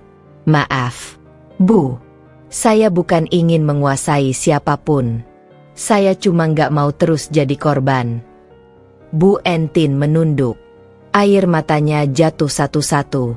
Aku ingin marah, tapi yang tersisa hanya rasa hampa. Kadang, ketika luka sudah terlalu dalam, marah pun kehilangan maknanya. Malam itu, Aku berdiri di depan jendela kamar, menatap hujan yang belum berhenti sejak sore. Untuk pertama kalinya setelah sekian lama, aku merasa ringan. Bukan karena semuanya sudah selesai, tapi karena aku berhenti memikul beban yang bukan milikku. Aku sadar, luka ini tidak akan cepat sembuh. Tapi setidaknya, aku sudah berhenti menyembunyikannya. Dan dalam diam, aku berjanji pada diriku sendiri. Aku tidak akan lagi hidup hanya untuk menjaga perasaan orang lain, terutama mereka yang tidak pernah peduli pada perasaanku sendiri. Hujan turun semakin deras, tapi entah kenapa, aku justru merasa hangat. Mungkin inilah titik baliknya. Luka yang dulu kusembunyikan kini menjadi cermin, dan di sana, aku melihat seseorang yang akhirnya berani menjadi dirinya sendiri. Ada malam-malam dalam hidupku yang terasa begitu panjang, seolah waktu menolak berjalan. Tapi malam ini berbeda. Malam ini sunyi, tenang, dan untuk pertama kalinya, aku tidak menangis. Sudah 3 hari sejak Rudy ditahan. Rumah ini kini benar-benar sepi. Tidak ada suara langkah kakinya yang selalu terburu-buru. Tidak ada suara Bu Entin yang menegurku dengan nada tajam. Yang tersisa hanyalah suara detak jam dan napasku sendiri. Dan keheningan itu, anehnya, terasa menenangkan. Aku duduk di kursi ruang tamu dengan secangkir teh yang sudah dingin. Di hadapanku, tumpukan surat, tagihan, dan dokumen masih berbaris rapi di atas meja, tanda bahwa hidupku belum benar-benar tenang. Tapi setidaknya, aku sudah tidak takut melihatnya lagi. Ketakutan itu sudah hilang bersama air mata yang habis di malam sebelumnya. Aku menatap keluar jendela. Langit malam tampak gelap tanpa bintang, tapi di sudut hatiku, ada cahaya kecil yang pelan-pelan tumbuh. Mungkin ini yang disebut ketenangan setelah badai. Bukan karena semua luka sembuh, tapi karena aku akhirnya berhenti melawan kenyataan. Dulu aku berpikir menangis adalah bentuk kelemahan. Tapi sekarang aku tahu, justru tangisan yang selama ini menahanku di tempat yang sama. Aku terlalu lama mengasihani diriku sendiri, berharap keajaiban datang dari orang-orang yang justru membuatku hancur. Pagi itu, Bu Entin mengetuk pintu kamarku. Wajahnya pucat, tapi matanya tak lagi menyala dengan amarah. "Rinjani," katanya pelan. "Iya, Bu. Aku mau ke kantor polisi. Kamu ikut?" Aku menggeleng. "Tidak, Bu. Kali ini biarkan Rudy menghadapi sendiri." Bu Entin menatapku lama, mungkin berharap aku berubah pikiran. Tapi aku tidak. Sebelum ia pergi, aku berkata lembut, "Bu, Rudy butuh waktu untuk sadar. Kalau kita terus menutupi perbuatannya, dia tidak akan pernah belajar apa-apa." Bu Entin menunduk. Suaranya nyaris bergetar. "Ibu takut dia nggak sanggup." Aku menatapnya lembut. "Kadang, satu-satunya cara untuk belajar adalah jatuh, Bu." Ia tidak menjawab, hanya menatapku dengan mata yang basah. Lalu ia pergi, langkahnya berat, seperti membawa seluruh beban dunia di pundaknya. Hari-hari berikutnya kulalui dengan sibuk mengurus apa yang masih bisa diselamatkan. Aku datang ke toko, berbicara dengan beberapa karyawan, dan mulai memeriksa ulang laporan keuangan. Banyak yang hilang, tapi masih ada sedikit yang tersisa, cukup untuk memulai dari awal. Ketika aku menandatangani beberapa dokumen baru, aku merasa aneh. Dulu, aku selalu menandatangani sesuatu dengan rasa takut. Takut salah, takut disalahkan, takut dituduh mengatur. Tapi sekarang, tanganku tidak bergetar. Setiap goresan pena terasa seperti pengakuan. Aku bisa berdiri sendiri. Salah satu karyawan lama, Pak Hendra, menatapku heran. "Bu, Ibu yakin mau teruskan usaha ini sendirian?" Aku tersenyum kecil. "Tidak sendirian, Pak. Saya punya pengalaman, dan saya punya tekad. Itu cukup." Dia mengangguk, lalu berkata pelan, Selama ini saya kira yang kuat itu Pak Rudi. Tapi ternyata, ibu yang sebenarnya jadi penopang semuanya. Aku tersenyum samar. Kadang orang yang paling diam, justru yang paling lelah menahan semuanya. Sore itu, aku pulang dengan langkah ringan. Di rumah, Bu Entin duduk di teras. Wajahnya tampak lelah tapi tidak sekaku dulu. Rudi ditahan seminggu lagi, katanya tanpa menatapku. Aku hanya mengangguk. Dia nangis. Rin, katanya dia takut kehilangan kamu. Aku menatap langit yang mulai berwarna jingga. Dia sudah kehilangan saya, Bu, sejak lama. Bu Entin menatapku, matanya lembab. Kamu nggak mau lihat dia? Aku menggeleng pelan. Belum saatnya. Kalau kamu benar-benar ninggalin dia, gimana kalau dia hancur? Aku tersenyum pahit. Kadang kita harus membiarkan orang hancur dulu, supaya dia tahu cara membangun dirinya sendiri. Kami terdiam lama.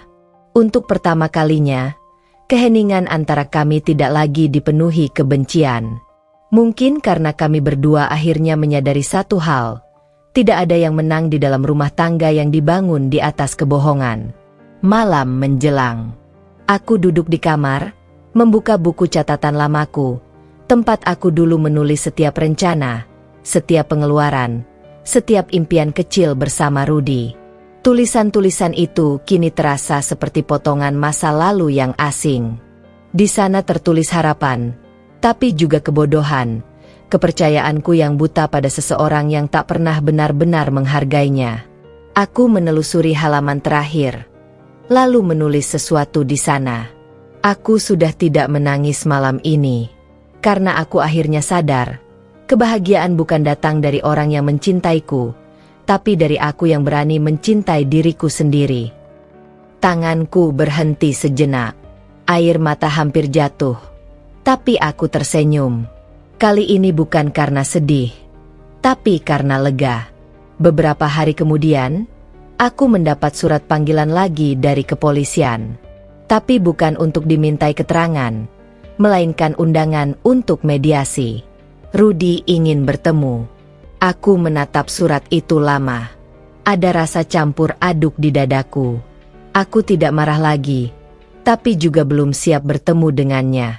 Namun aku tahu, cepat atau lambat, aku harus menutup bab ini.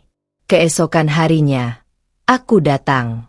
Di ruang kecil berwarna abu-abu itu, Rudi duduk dengan wajah yang jauh lebih kurus. Dia menatapku seolah menatap masa lalunya sendiri. Rin, katanya pelan. Aku minta maaf. Aku tidak langsung menjawab.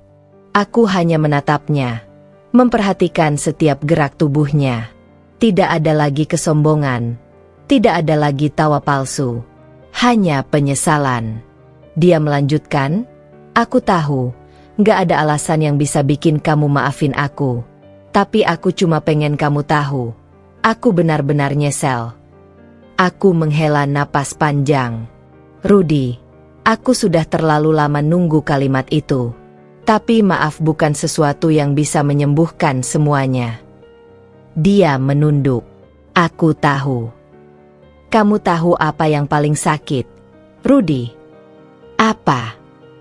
Bukan saat kamu bohong, tapi saat kamu bikin aku percaya kalau semua bohongmu itu kebenaran. Dia terdiam. Matanya mulai berkaca-kaca, tapi aku tidak ingin melihatnya menangis. Sudah cukup air mata yang tumpah di antara kami. Aku nggak mau balas dendam, kataku pelan. Tapi aku juga nggak mau kembali. Rudi menatapku dengan mata sayu. Jadi ini akhir, ya. Aku mengangguk. Akhir dari sesuatu yang seharusnya sudah berakhir sejak lama. Dia mencoba tersenyum, tapi gagal. Aku doain kamu bahagia. Aku tersenyum kecil. Dan aku doakan kamu belajar dari semua ini. Setelah mediasi selesai, aku keluar dari kantor polisi dengan langkah ringan. Langit sore tampak terang. Burung-burung beterbangan di atas, Dan untuk pertama kalinya, aku merasa bebas. Di perjalanan pulang, aku berhenti di sebuah taman kecil yang dulu sering kulewati bersama Rudy. Tempat itu masih sama, bangku kayu di bawah pohon besar, aroma tanah setelah hujan, dan suara anak-anak bermain. Tapi kali ini aku duduk sendirian, dan tidak merasa kehilangan. Aku menutup mata, membiarkan angin sore menyentuh wajahku. Ada kedamaian yang sederhana di sana. Aku tidak lagi merasa kecil, tidak lagi merasa terjebak. Luka di dalamku masih ada, tapi kini menjadi bagian dari kekuatanku. Malam pun datang. Aku pulang ke rumah dengan hati yang tenang. Bu Entin menatapku dari ruang tamu. "Kamu kelihatan beda, Rin," katanya pelan. Aku tersenyum. "Mungkin karena malam ini aku nggak menangis lagi, Bu." Ia menatapku lama, lalu mengangguk. "Kamu memang perempuan kuat." Aku tersenyum kecil. "Saya tidak kuat, Bu. Saya cuma belajar bertahan ketika tidak ada pilihan lain." Kami duduk bersama dalam diam. Tak ada lagi amarah di antara kami. Hanya dua perempuan yang sama-sama belajar dari kehilangan. Malam itu, sebelum tidur, aku memandangi bayanganku di cermin. Di sana bukan lagi Rinjani yang dulu, yang selalu tunduk, selalu takut, selalu diam. Di sana berdiri seorang wanita yang tahu bahwa kebahagiaan bukan tentang memiliki seseorang, tapi tentang berani kehilangan tanpa kehilangan dirinya sendiri. Aku tersenyum pada bayangan itu. Dan untuk pertama kalinya sejak pernikahan ini dimulai, aku berbisik dengan tenang pada diriku sendiri. Aku baik-baik saja. Lalu aku mematikan lampu, membiarkan kegelapan menjadi teman yang lembut. Tidak ada air mata malam itu. Hanya keheningan yang damai, dan langkah kecil menuju kehidupan baru. Sudah 2 minggu sejak pertemuan terakhirku dengan Rudy di kantor polisi. Aku pikir semuanya akan perlahan tenang, bahwa badai sudah berlalu dan aku bisa mulai membangun hidupku kembali. Tapi ternyata, hidup selalu punya cara untuk membuka luka yang belum sepenuhnya sembuh. Suatu pagi, aku pergi ke toko untuk mengurus penutupan rekening perusahaan lama yang masih atas nama bersama. Ketika karyawan lama menyerahkan dokumen yang harus ditandatangani, aku menemukan sebuah kotak kecil di dalam laci meja kerja Rudy. Kotak itu terbungkus debu, tapi rapi dan terkunci. Di atasnya, tertulis dengan spidol, "Pribadi jangan dibuka." Aku memegangnya lama. Ada bagian dalam diriku yang berkata jangan, tapi rasa penasaran yang sudah lama kutahan menolak diam. Aku mencari kunci di laci lain, dan seperti yang kuduga, tersimpan di bawah tumpukan kwitansi lama. Ketika kubuka, aroma kertas tua dan parfum samar menyapa. Di dalamnya ada buku catatan kulit coklat, lusuh di tepinya. Aku mengenal tulisan tangan itu, huruf-huruf miring milik Rudy. Dengan hati-hati, aku membuka halaman pertama.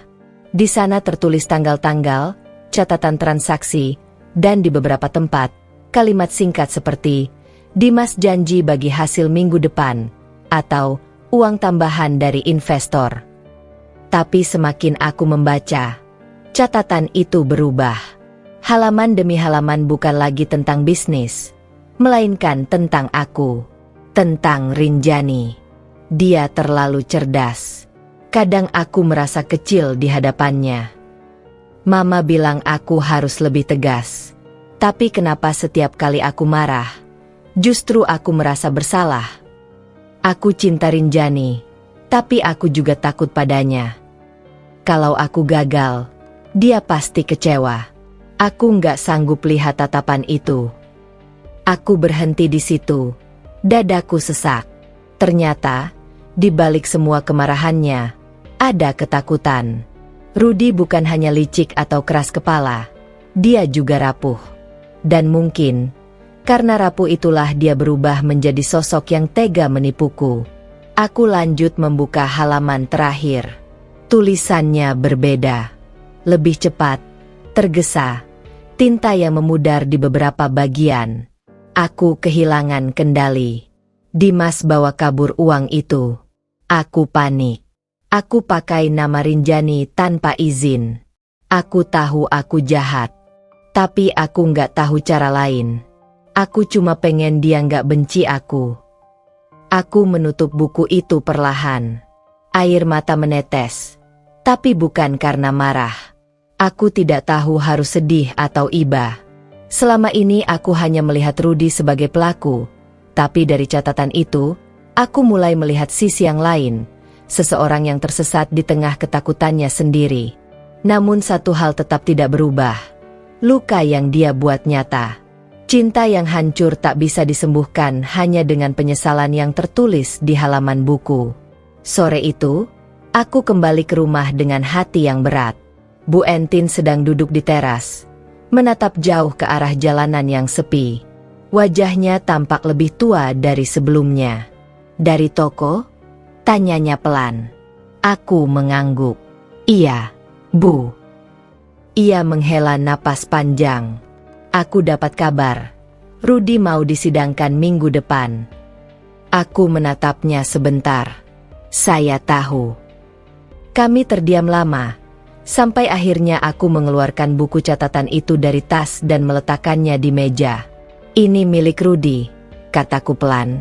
Bu Entin menatapnya dengan mata membesar. Dari mana kamu dapat ini? Dari tokonya. Saya pikir, ibu perlu tahu isinya. Ia membuka perlahan, membaca beberapa halaman, lalu menutupnya cepat dengan tangan gemetar.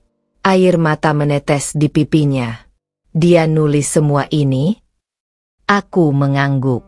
Rinjani, dia sayang kamu. Dia cuma salah jalan. Aku menatap wajahnya yang berkerut. Saya tahu, Bu. Tapi cinta tanpa tanggung jawab cuma akan menyakiti orang lain. Bu Entin memegang buku itu seperti benda rapuh. Kalau kamu masih cinta, tolong bantu dia sekali ini saja. Aku menatapnya lama. Bukan soal cinta lagi, Bu. Ini soal prinsip. Tapi dia anak ibu. Aku tersenyum pahit. Dan saya adalah korban dari anak ibu. Bu Entin tak menjawab. Ia hanya menangis pelan. Untuk pertama kalinya, aku merasa iba bukan karena kasihan, tapi karena aku tahu bagaimana rasanya kehilangan seseorang yang masih hidup.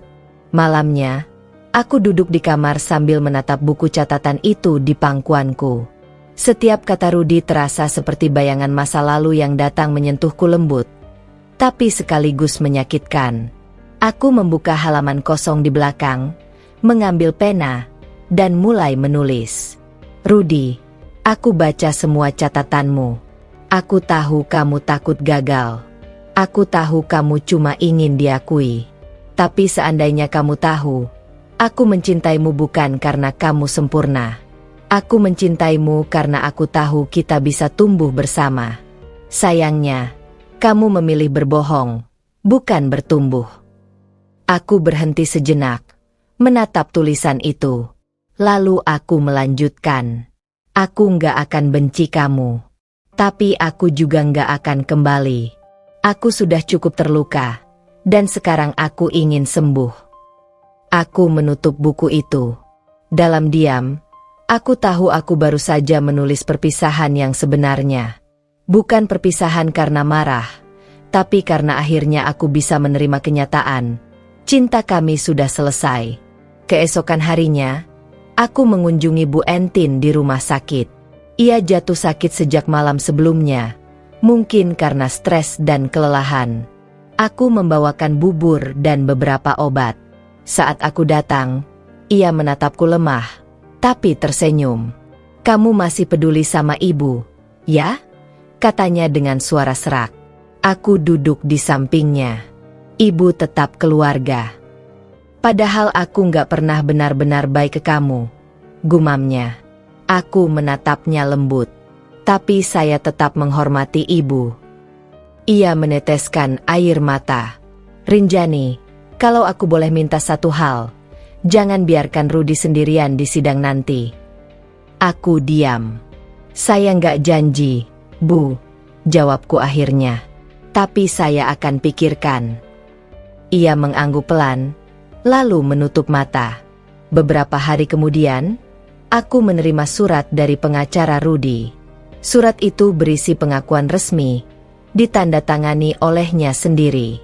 Saya, Rudi Pratama, mengaku telah menggunakan identitas dan tanda tangan istri saya, Rinjani, tanpa izin.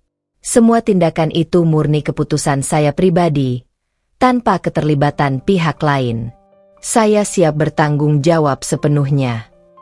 Aku membaca surat itu dengan hati bergetar. Ini bukan sekadar pengakuan hukum. Ini adalah pengakuan yang seharusnya ia katakan sejak awal, di depan wajahku, bukan lewat tinta dan kertas. Meski terlambat, entah kenapa aku merasa lega. Bukan karena dia mengaku, tapi karena akhirnya, keadilan menemukan jalannya sendiri. Malam itu, aku kembali membuka buku catatan Rudi untuk terakhir kalinya. Di halaman paling belakang, aku menulis, "Rudi, terima kasih karena akhirnya kamu berani jujur. Kejujuranmu mungkin datang terlambat, tapi setidaknya itu datang dari tempat yang benar. Aku tidak akan melupakanmu, tapi aku juga tidak akan menunggumu, karena hidupku tidak berhenti di sini." Aku menutup buku itu dengan tenang, lalu membungkusnya kembali dalam kotak.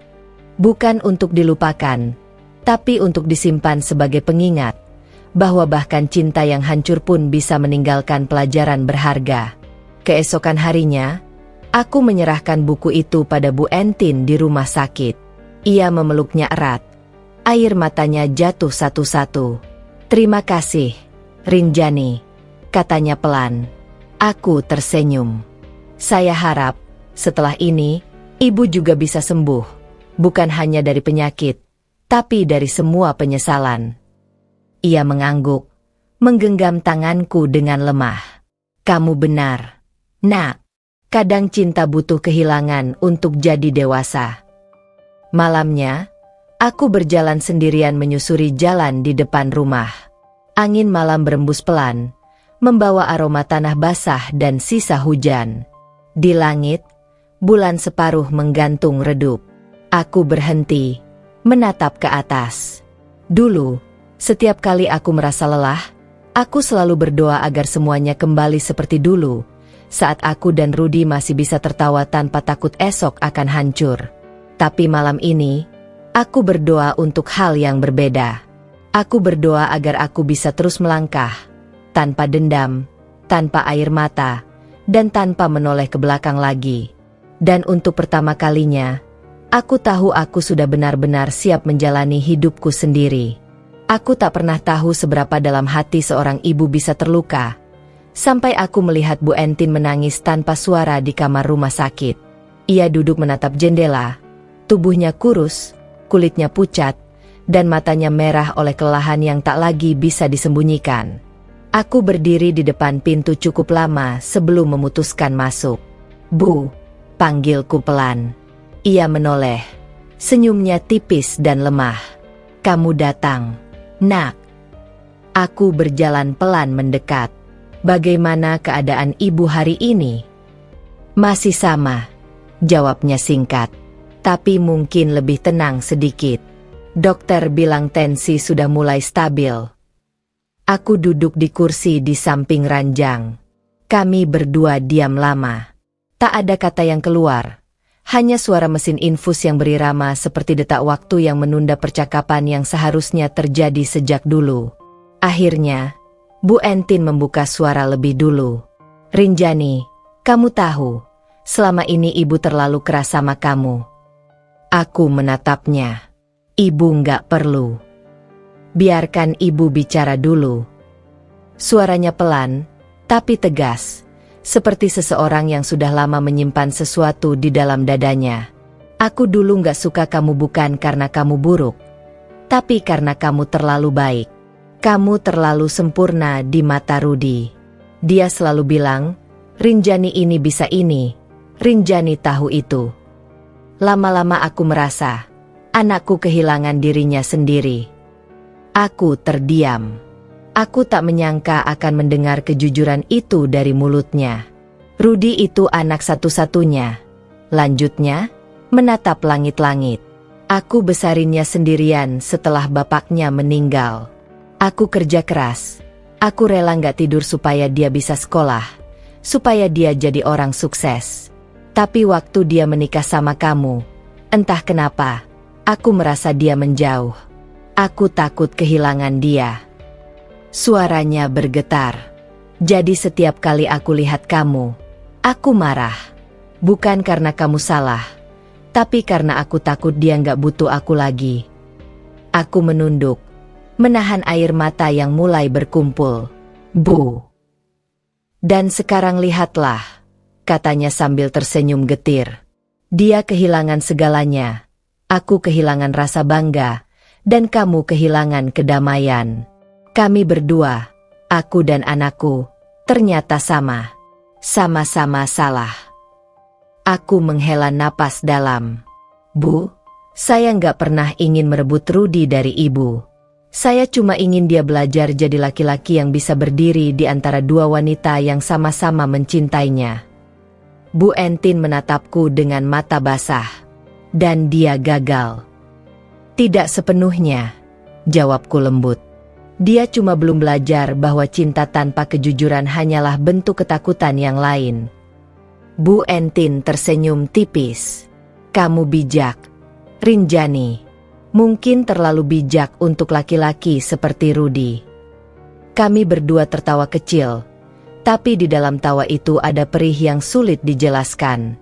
Kadang, hubungan antara menantu dan mertua bukan tentang siapa yang salah atau benar, tapi tentang siapa yang lebih dulu berani mengaku bahwa mereka sama-sama manusia, dengan luka, ketakutan, dan ego masing-masing. Beberapa hari kemudian, aku menemani Bu Entin ke sidang perdana Rudy. Ruang sidang itu dingin dan sunyi, hanya suara langkah sepatu dan kertas yang dibalik yang terdengar. Ketika Rudy masuk dengan baju tahanan dan wajah pucat, aku menahan napas. Ia menatapku sekilas, lalu menunduk. Bu Entin langsung menangis. Tangannya menggenggam erat tanganku, seolah aku satu-satunya penopang yang tersisa. Dia tetap anakku, bisiknya lirih. Aku mengangguk pelan. Dan saya tetap istri yang pernah mencintainya. Bu. Sidang berjalan lama. Pengacara membacakan pengakuan Rudy, saksi dipanggil, dan semua kebohongan yang dulu disembunyikan mulai terbuka satu persatu. Rudy menangis saat membacakan pernyataannya sendiri. Saya mengakui semua kesalahan saya. Saya menyesal sudah memalsukan tanda tangan istri saya, menipu rekan bisnis, dan menghancurkan kepercayaan yang seharusnya saya jaga. Ia berhenti sebentar, menatap ke arah kami. Matanya bertemu dengan mataku. Untuk pertama kalinya, aku tidak melihat kebohongan di sana. Hanya penyesalan. Saya tidak minta dimaafkan, katanya lagi, suaranya serak. Saya cuma minta agar Rinjani bisa hidup tenang. Dia perempuan paling kuat yang pernah saya kenal.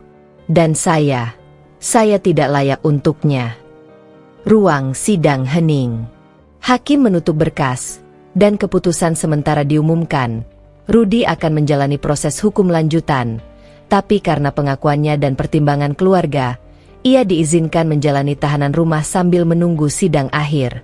Bu Entin menangis lagi. Aku menggenggam tangannya pelan. Sudah, Bu. Ini bukan akhir. Ini cuma cara Tuhan menunjukkan pelajaran yang selama ini kita abaikan. Setelah sidang selesai, Rudy sempat mendekat. Ia menatapku lama, lalu berkata pelan, "Terima kasih sudah datang." Aku hanya menjawab, "Kamu perlu hadapi ini dengan tenang, Rudy. Jangan lari lagi." Ia mengangguk, menunduk. Aku tahu. Dan kalau suatu hari kamu sudah benar-benar sembuh, semoga kamu bahagia, meskipun bukan bersamaku. Aku menatapnya lembut. Aku sudah mulai bahagia, Rudy, dengan caraku sendiri. Dia tersenyum tipis, dan untuk pertama kalinya dalam waktu yang sangat lama, senyum itu jujur. Tidak ada kebohongan, tidak ada topeng, hanya seorang lelaki yang akhirnya belajar untuk menerima akibat dari tindakannya. Sepulang dari sidang, Bu Entin terdiam sepanjang perjalanan. Di rumah, ia duduk di ruang tamu, menatap foto Rudi kecil yang tergantung di dinding. Dia dulu anak yang lucu, katanya pelan. Suka bantu ibu di dapur. Suka nyanyi sebelum tidur. Aku nggak tahu kapan dia berubah jadi orang yang begitu jauh. Aku menatap foto itu juga. Mungkin dia nggak berubah, Bu. Mungkin dia cuma tersesat karena terlalu ingin terlihat sempurna. Bu Entin mengangguk, dan aku yang menuntunnya ke arah itu. Aku menatapnya, lalu berkata lembut, Ibu tidak perlu terus menyalahkan diri. Setiap orang punya pilihan. Ibu hanya perlu belajar untuk memaafkan. Ia menatapku lama. Kamu bisa memaafkan aku, Rinjani. Aku terdiam sebentar, lalu menjawab dengan tulus. Sudah sejak lama, Bu. Air mata kembali mengalir di pipinya. Tapi kali ini bukan air mata penyesalan, melainkan pelepasan. Untuk pertama kalinya, aku melihat Bu Entin sebagai seorang ibu yang rapuh, bukan musuh yang selama ini kulihat di balik mata penuh kebencian. Malam itu, setelah ia tertidur, aku duduk sendirian di teras. Angin malam berembus lembut. Aku memandangi rumah yang kini terasa berbeda.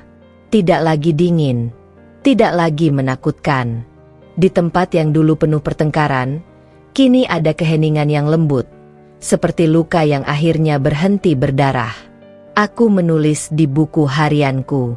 Ibu mertuaku dan suamiku sama-sama tidak benar, tapi juga tidak sepenuhnya salah. Mereka hanya manusia yang tidak tahu bagaimana mencintai dengan cara yang sehat. Dan aku pun belajar bahwa memaafkan bukan berarti melupakan, melainkan melepaskan beban yang seharusnya tidak lagi kupikul.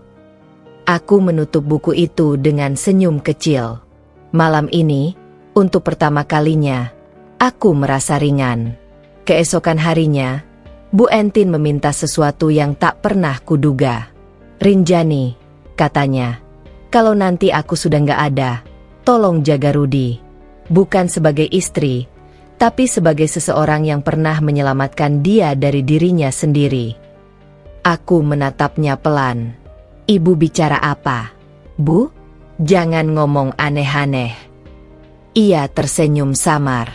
Tidak, aku cuma ingin tenang. Aku tahu kamu perempuan yang berhati besar. Aku tahu kamu gak akan biarkan dia benar-benar jatuh. Aku menatap wajahnya yang mulai pucat, lalu mengangguk perlahan. Baik, Bu. Saya janji, saya akan pastikan Rudi belajar dari kesalahannya.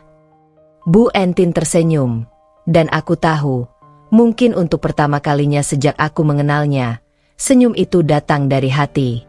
Hari-hari setelah itu berjalan pelan. Rudi mulai menjalani tahanan rumah, dibantu pengawasan hukum. Aku tetap datang sesekali untuk memastikan proses berjalan baik. Kami tidak bicara banyak, tapi setiap kali pandangan kami bertemu, aku melihat rasa syukur di matanya, dan itu cukup bagiku. Sementara Bu Entin mulai membaik, meski tubuhnya masih lemah. Ia lebih banyak diam sekarang, tapi setiap kali kami duduk bersama, ia sering berkata, "Lucu ya, hidup ini. Kadang yang kita benci justru jadi orang yang paling kita butuhkan untuk berubah." Aku selalu tersenyum setiap kali mendengarnya. Karena aku tahu, di balik semua luka, akhirnya kami saling memahami bahwa tidak ada ibu dan anak yang sepenuhnya benar, tidak ada istri dan suami yang sepenuhnya salah. Yang ada hanyalah manusia yang saling menyakiti karena tidak tahu cara mencintai dengan benar. Malam itu, aku menatap bulan dari jendela kamar. Angin malam berembus lembut, membawa aroma daun basah. Aku menulis satu kalimat di buku catatan kecilku sebelum tidur. Aku tidak lagi menunggu keadilan. Karena keadilan sejati adalah ketika semua orang akhirnya belajar dari kesalahannya. Dan dengan hati yang tenang, aku memejamkan mata.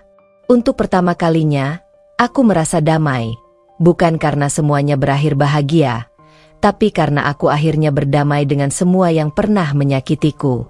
Pagi itu, sinar matahari menembus jendela rumah, jatuh di wajahku seperti sapaan lembut dari kehidupan yang baru. Sudah lama aku tidak merasa seperti ini. Ringan, hangat, dan benar-benar hidup. Dulu, setiap kali bangun pagi, hal pertama yang kurasakan adalah beban.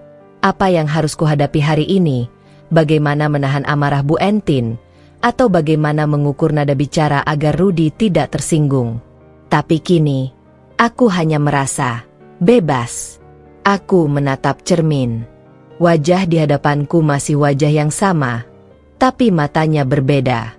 Ada ketenangan di sana, bukan ketenangan yang rapuh seperti dulu, tapi ketenangan yang lahir dari keberanian. Mungkin begini rasanya ketika seseorang akhirnya berdamai dengan masa lalunya. Tidak lagi ingin menghapusnya, hanya menerimanya sebagai bagian dari perjalanan. Sudah hampir sebulan sejak sidang terakhir Rudy. Ia kini menjalani tahanan rumah di rumah kontrakan kecil dekat kota, di bawah pengawasan hukum. Aku jarang menemuinya, tapi sekali waktu aku datang hanya untuk memastikan ia baik-baik saja. Dan anehnya, setiap kali aku melihatnya sekarang, aku tidak merasa marah lagi. Yang kurasakan hanyalah simpati pada seseorang yang akhirnya harus belajar pelan-pelan dari reruntuhan hidupnya sendiri. Hari itu aku datang mengantarkan beberapa dokumen yang harus ia tanda tangani. Ia duduk di teras rumahnya, mengenakan baju sederhana, rambutnya sedikit berantakan. Saat melihatku datang, ia tersenyum. Senyum yang jujur, bukan senyum yang dibuat-buat seperti dulu. "Rinjani," katanya pelan, "kamu masih ingat saat pertama kali aku melamarmu?" Aku tersenyum samar. "Tentu. Kamu gugup setengah mati waktu itu." Dia tertawa kecil. "Dan kamu tetap mau bilang, 'Ya, meski aku nggak punya apa-apa.'" Aku menatapnya dalam. "Aku nggak menikah karena apa yang kamu punya, Rudy. Aku menikah karena aku percaya pada siapa kamu waktu itu." Dia menunduk, dan aku menghancurkan kepercayaan itu. Aku menghela napas pelan. "Kamu menghancurkannya, tapi kamu juga bisa belajar darinya. Itu bedanya orang gagal dengan orang kalah." Dia terdiam. Aku bisa melihat sesuatu di matanya yang dulu tak pernah ada. Rasa malu yang tulus. "Terima kasih, Rinjani," katanya akhirnya. "Kalau bukan karena kamu, aku nggak akan bisa lihat betapa rusaknya aku dulu." Aku menggeleng pelan. "Aku cuma jadi cermin. Rudy, kamu yang memutuskan mau lihat pantulannya atau tidak." Dia tersenyum, dan untuk pertama kalinya sejak lama, percakapan kami tidak lagi terasa seperti pertempuran. Tidak ada ego, tidak ada tuduhan. Hanya dua orang yang sama-sama belajar tentang kehilangan dan maaf. Sepulang dari rumah Rudy, aku mampir ke toko. Kali ini bukan untuk mengurus hutang atau menutup rekening, tapi untuk membuka kembali bisnis itu dengan caraku sendiri. Aku mengganti nama di papan depan. Bukan lagi nama gabungan kami dulu, tapi satu kata sederhana, Rin. Itu bukan hanya inisial dari namaku, tapi juga arti baru dalam hidupku. Rin merintisan, inisiatif, niat. Sebuah simbol kecil bahwa aku memulai segalanya dari awal, bukan karena terpaksa, tapi karena aku memilihnya.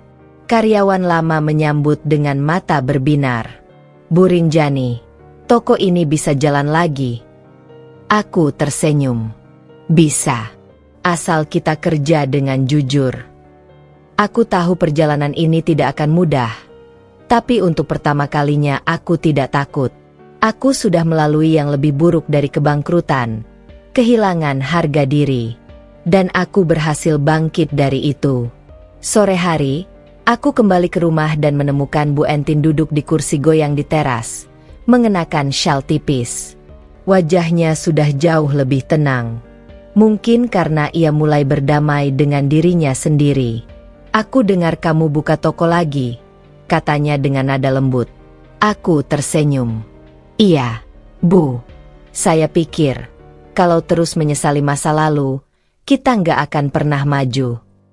Ia mengangguk, lalu menatapku penuh kebanggaan. "Ibu bangga sama kamu, Rinjani." Aku terdiam. Kalimat itu sederhana, tapi rasanya seperti sesuatu yang sudah kutunggu bertahun-tahun. Air mataku hampir jatuh, tapi kali ini bukan karena luka, melainkan karena penerimaan. "Ibu tahu," lanjutnya pelan, "aku nggak akan pernah bisa ganti semua sakit yang udah aku kasih ke kamu. Tapi tolong jangan benci ibu selamanya." Aku menatapnya lembut. "Saya nggak pernah benci ibu. Saya cuma menunggu saat dimana kita bisa bicara tanpa saling menyakiti. Dan saya rasa, saat itu akhirnya datang." Ia tersenyum tipis, lalu menggenggam tanganku. "Aku pikir dulu kamu terlalu kuat untuk jadi menantu yang baik. Tapi ternyata kamu kuat karena kamu punya hati yang gak pernah hilang arah." Aku tertawa kecil. "Kalau saya kehilangan hati, mungkin saya gak akan ada di sini sekarang, Bu." Kami berdua tertawa. Untuk pertama kalinya, tawa kami tidak lagi menyakitkan. Malam tiba. Aku duduk di kamar sambil menatap kalender di meja. Tanggal-tanggal penuh coretan, catatan jadwal sidang, daftar utang, rencana pembayaran, semua kini tampak seperti jejak masa lalu. Di bawah kalender itu, ada foto lama, aku dan Rudi di depan toko pertama kami, masih muda dan penuh harapan. Aku menatap foto itu lama, bukan dengan penyesalan, tapi dengan rasa syukur. Karena tanpa masa itu, aku tidak akan sampai di titik ini, titik di mana aku tahu siapa diriku sebenarnya. Aku mengambil pena dan menulis di belakang foto itu, "Terima kasih, masa lalu, karena telah memecahkan aku, hingga aku bisa belajar menyusun diriku sendiri." Kuhapus debu di bingkai foto itu dan meletakkannya kembali di meja. Aku tidak membuangnya, karena aku percaya, tidak semua kenangan harus dihapus. Sebagian hanya perlu ditaruh di tempat yang tidak lagi menyakitkan. Beberapa minggu kemudian, toko mulai ramai lagi. Aku bekerja setiap hari, bukan hanya untuk bertahan, tapi untuk menikmati prosesnya. Orang-orang datang, memuji kesabaran dan keramahan yang mungkin dulu tidak mereka lihat saat aku berdiri di balik bayangan Rudi. Suatu hari, seorang pelanggan wanita parubaya berkata padaku, "Bu, toko ini rasanya beda. Ada energi yang hangat." Aku tersenyum. "Mungkin karena saya nggak lagi menjual barang, Bu. Saya menjual ketenangan." Wanita itu tertawa kecil. "Kalau begitu, saya beli 2. Aku ikut tertawa, tapi di dalam hatiku aku tahu, kalimat itu benar. Aku menjual ketenangan, karena akhirnya aku punya cukup banyak untuk dibagi. Satu malam, setelah toko tutup, aku pulang dengan langkah ringan. Bu Entin sudah tertidur di kursi goyang, dan aku menyelimutinya perlahan. Wajahnya damai, seperti seseorang yang akhirnya bisa memaafkan hidupnya sendiri. Aku memandangi langit malam dari teras. Angin lembut menyapu rambutku. Aku berbisik pelan pada diriku sendiri. "Ini, Rinjani, adalah hidupmu yang baru. Jangan biarkan siapapun lagi memadamkan api yang sudah kau nyalakan." Dan entah kenapa, malam itu aku merasa sesuatu di dalam diriku benar-benar hidup kembali. Api yang dulu padam, api keberanian, keyakinan, dan cinta pada diri sendiri, menyala lagi, pelan tapi pasti. Bukan untuk membakar siapapun, tapi untuk menghangatkan jalan yang akan kulalui. Keesokan harinya, aku menerima surat dari Rudi. Isinya singkat. "Rin, aku dengar toko kamu buka lagi. Aku senang kamu kuat. Aku nggak akan ganggu hidupmu lagi. Tapi kalau suatu hari kamu butuh bantuan, aku tetap siap, meskipun hanya dari jauh. Aku tersenyum membaca surat itu. Tidak ada air mata. Tidak ada nostalgia yang menyakitkan. Hanya rasa lega. Mungkin inilah caraku mengucapkan selamat tinggal. Bukan dengan kata-kata, tapi dengan kehidupan yang terus berjalan tanpa membenci. Aku mengambil surat itu dan memasukkannya ke dalam laci, di sebelah buku catatan Rudy yang dulu. Dua kisah yang berbeda, tapi sama-sama sudah selesai. Malam pun datang lagi. Aku berdiri di depan cermin, menatap pantulan diriku yang baru. Bukan lagi perempuan yang takut pada kehilangan, tapi perempuan yang belajar mencintai setiap luka karena dari sanalah kekuatanku lahir. Aku menutup mata dan berbisik lembut. Terima kasih, Tuhan, karena sudah membuatku jatuh. Karena kalau aku tidak jatuh, aku tidak akan tahu betapa kuatnya aku untuk bangkit.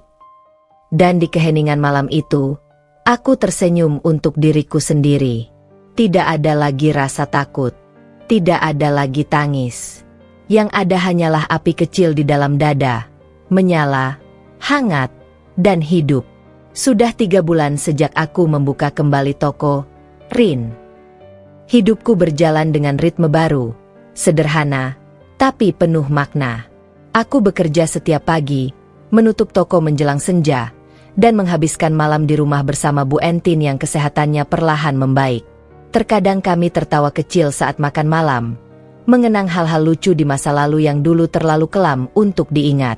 Tawa itu awalnya terasa canggung, tapi lama-lama tumbuh menjadi sesuatu yang hangat. Aku pikir, inilah kedamaian yang selama ini ku cari. Ketenangan yang tidak bergantung pada siapapun.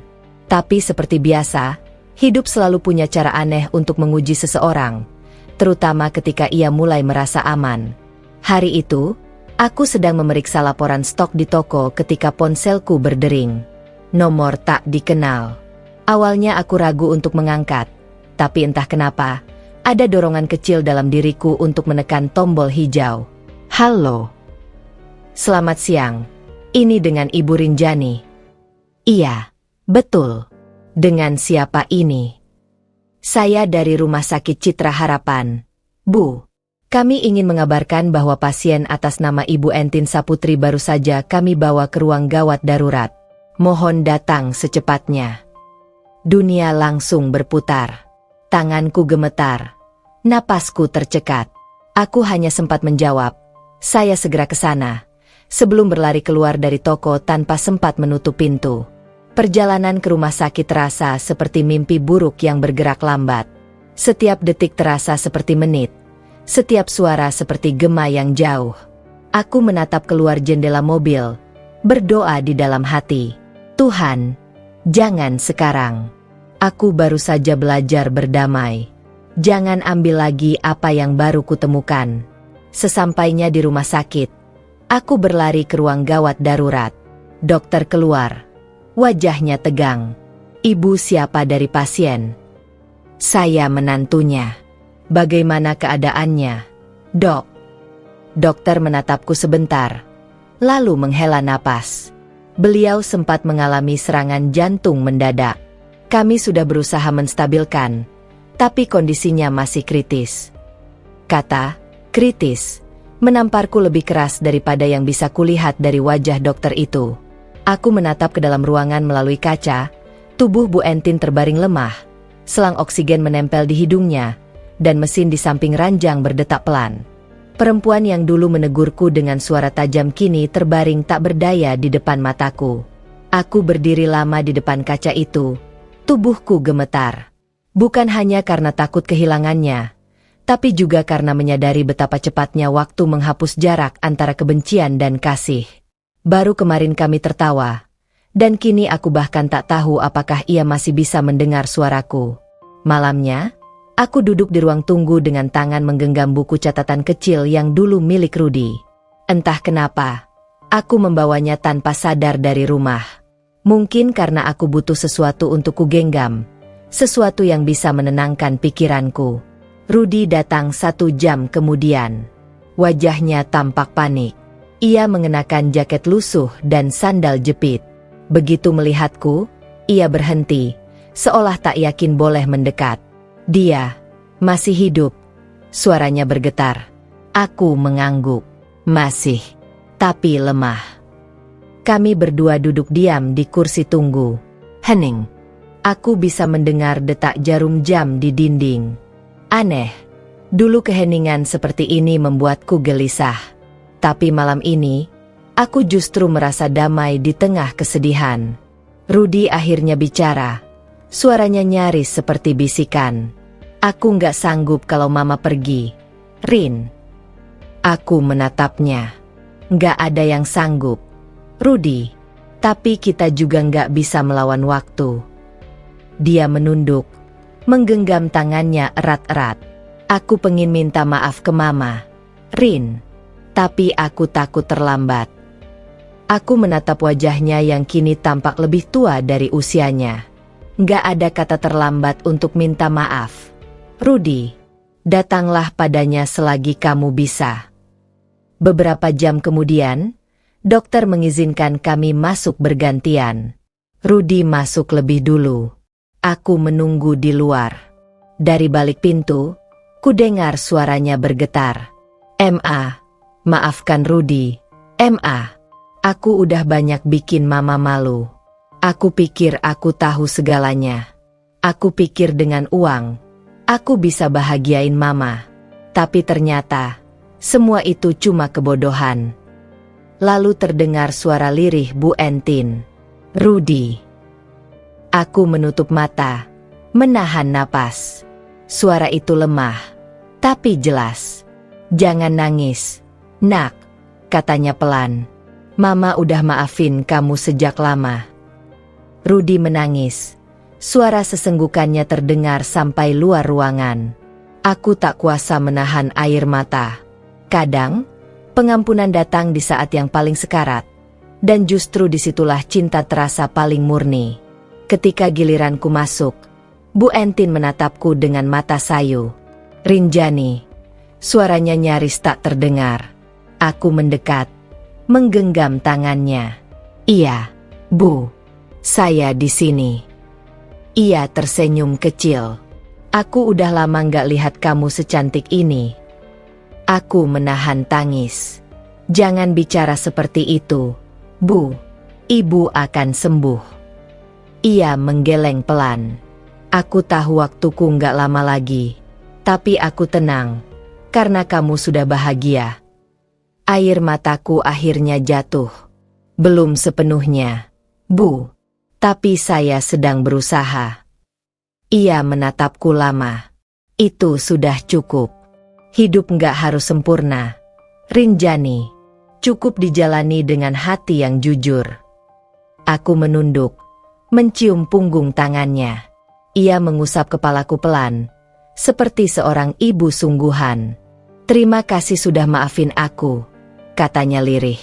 Aku menjawab dengan suara bergetar. Terima kasih juga sudah akhirnya jadi ibu yang saya butuhkan. Senyumnya mengembang pelan, lalu matanya perlahan terpejam. Mesin di samping ranjang berbunyi lembut, ritmenya menurun satu demi satu, sampai akhirnya berhenti. Aku membeku di tempat. Rudy berlari masuk, memeluk tubuh ibunya yang kini diam tak bernyawa. Tangisnya pecah, menggema di ruangan itu. Dan aku hanya berdiri di sana, memandangi keduanya. Seorang anak yang akhirnya kehilangan, dan seorang ibu yang akhirnya menemukan kedamaian. Hari pemakaman berlangsung sederhana. Langit mendung, tapi tidak hujan. Mungkin langit tahu, hari ini bukan waktu untuk menangis, tapi untuk melepaskan. Rudy berdiri di sampingku. Wajahnya tenang tapi matanya bengkak. Aku nggak tahu harus gimana setelah ini, katanya pelan. Aku menatap nisan di depan kami. Lanjutkan hidupmu, Rudy. Itu satu-satunya cara menghormati orang yang pergi. Dia menatapku, lalu mengangguk pelan. Aku janji, Rin. Aku nggak akan sia-siakan kesempatan kedua ini. Aku tersenyum kecil. Aku percaya kamu bisa. Malam harinya, aku pulang ke rumah yang kini terasa lebih kosong. Tapi di tengah kesepian itu, ada ketenangan. Aku menyalakan lilin kecil di meja ruang tamu, dan menulis di buku harianku. Hari ini aku kehilangan seseorang yang dulu paling menyakitiku, tapi juga orang yang akhirnya mengajariku arti memaafkan. Hidup memang aneh. Kadang duka justru datang di saat kita baru saja belajar tertawa.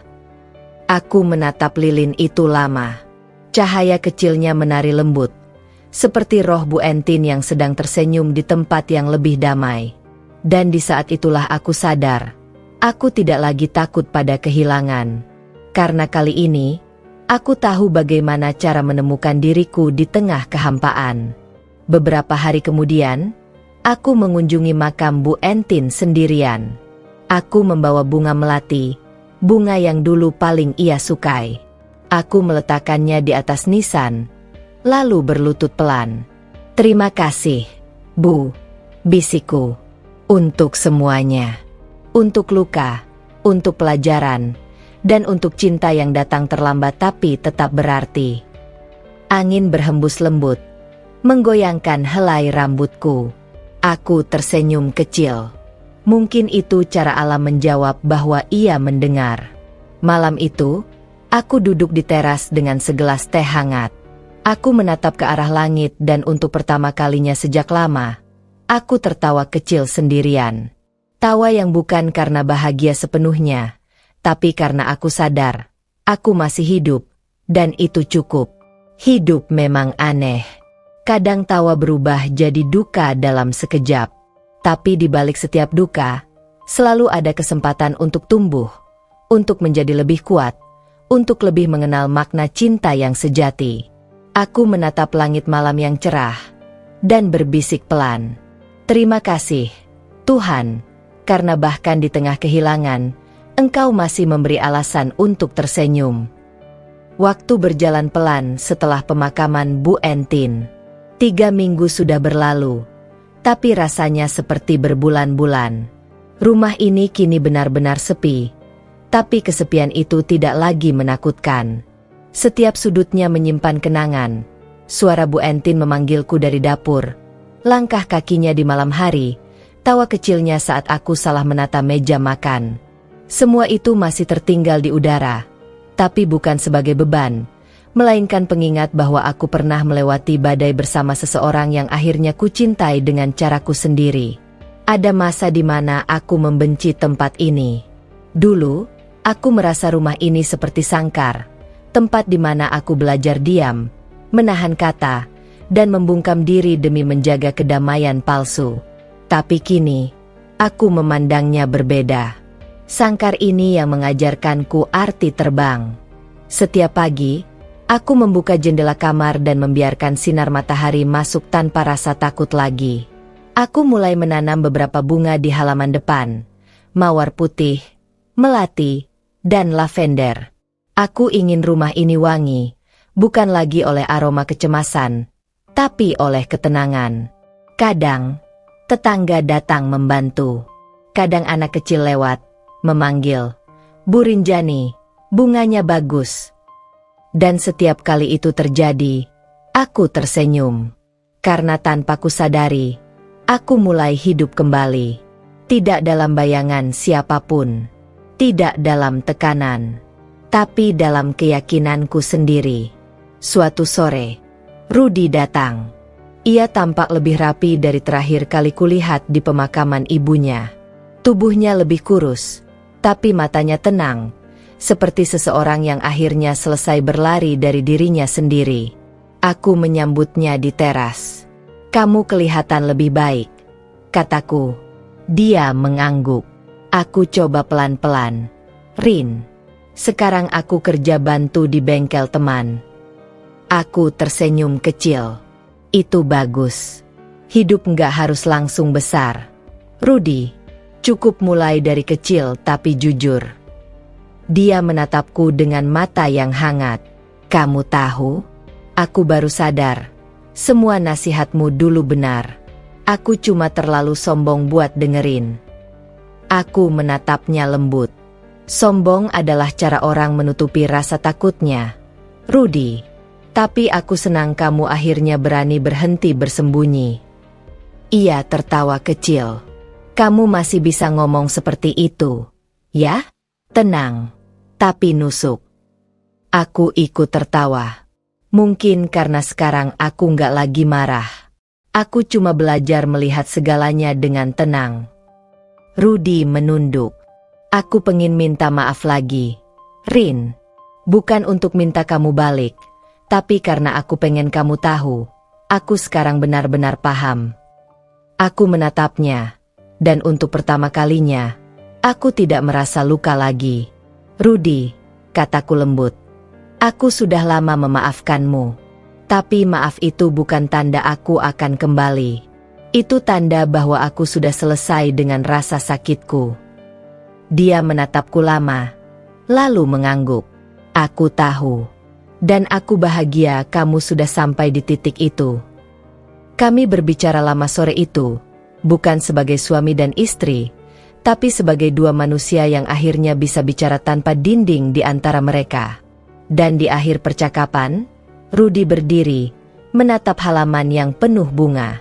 Cantik sekali, katanya pelan. Aku tersenyum. Itu melati, bunga kesukaan ibu. Dia menatapku dengan mata berkaca. Kamu tanam buat mama. Aku mengangguk. Buat dia, dan buat diriku sendiri. Karena dari dia, aku belajar satu hal penting. Cinta bukan soal memiliki, tapi tentang memberi ruang untuk tumbuh. Malamnya, aku duduk sendirian di ruang tamu. Lampu redup, udara hangat, dan di luar jendela, bintang-bintang bertaburan. Aku membuka buku catatan lama, bukan milik Rudy kali ini, tapi milikku sendiri. Buku yang dulu kubiarkan kosong karena aku merasa tidak punya kendali atas hidupku. Aku menulis di halaman pertama.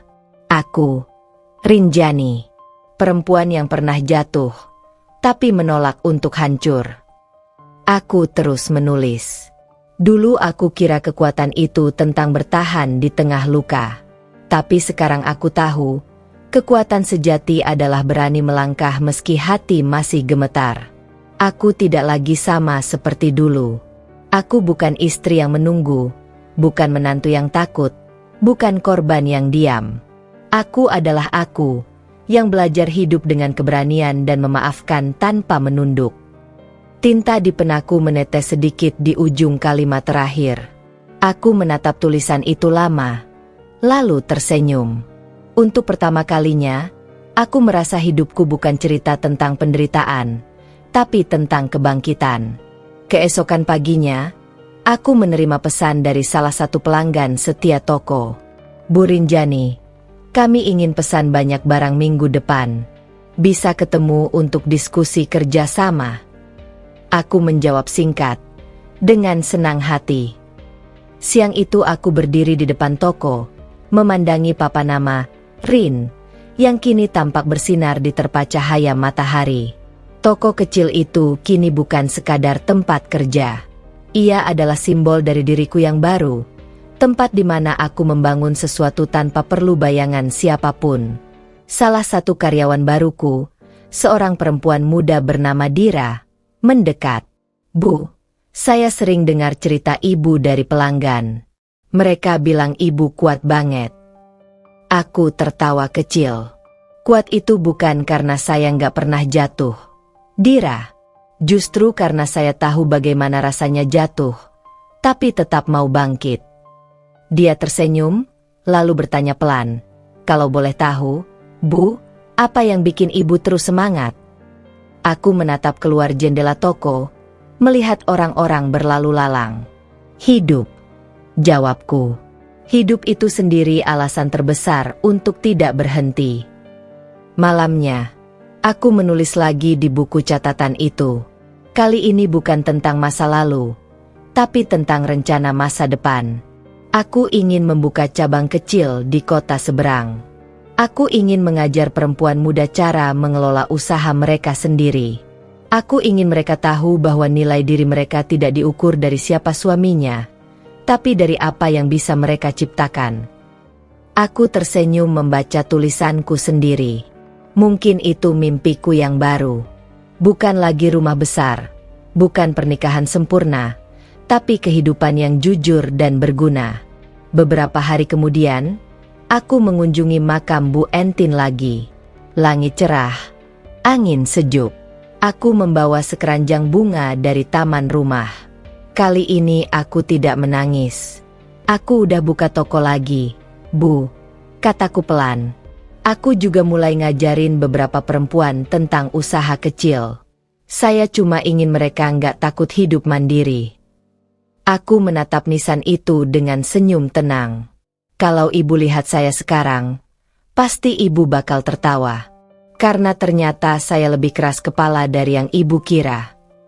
Angin berhembus lembut, menggoyangkan kelopak bunga. Aku menutup mata, membiarkan angin itu menyentuh wajahku, seperti belayan lembut dari seseorang yang dulu terlalu keras, tapi kini telah benar-benar damai.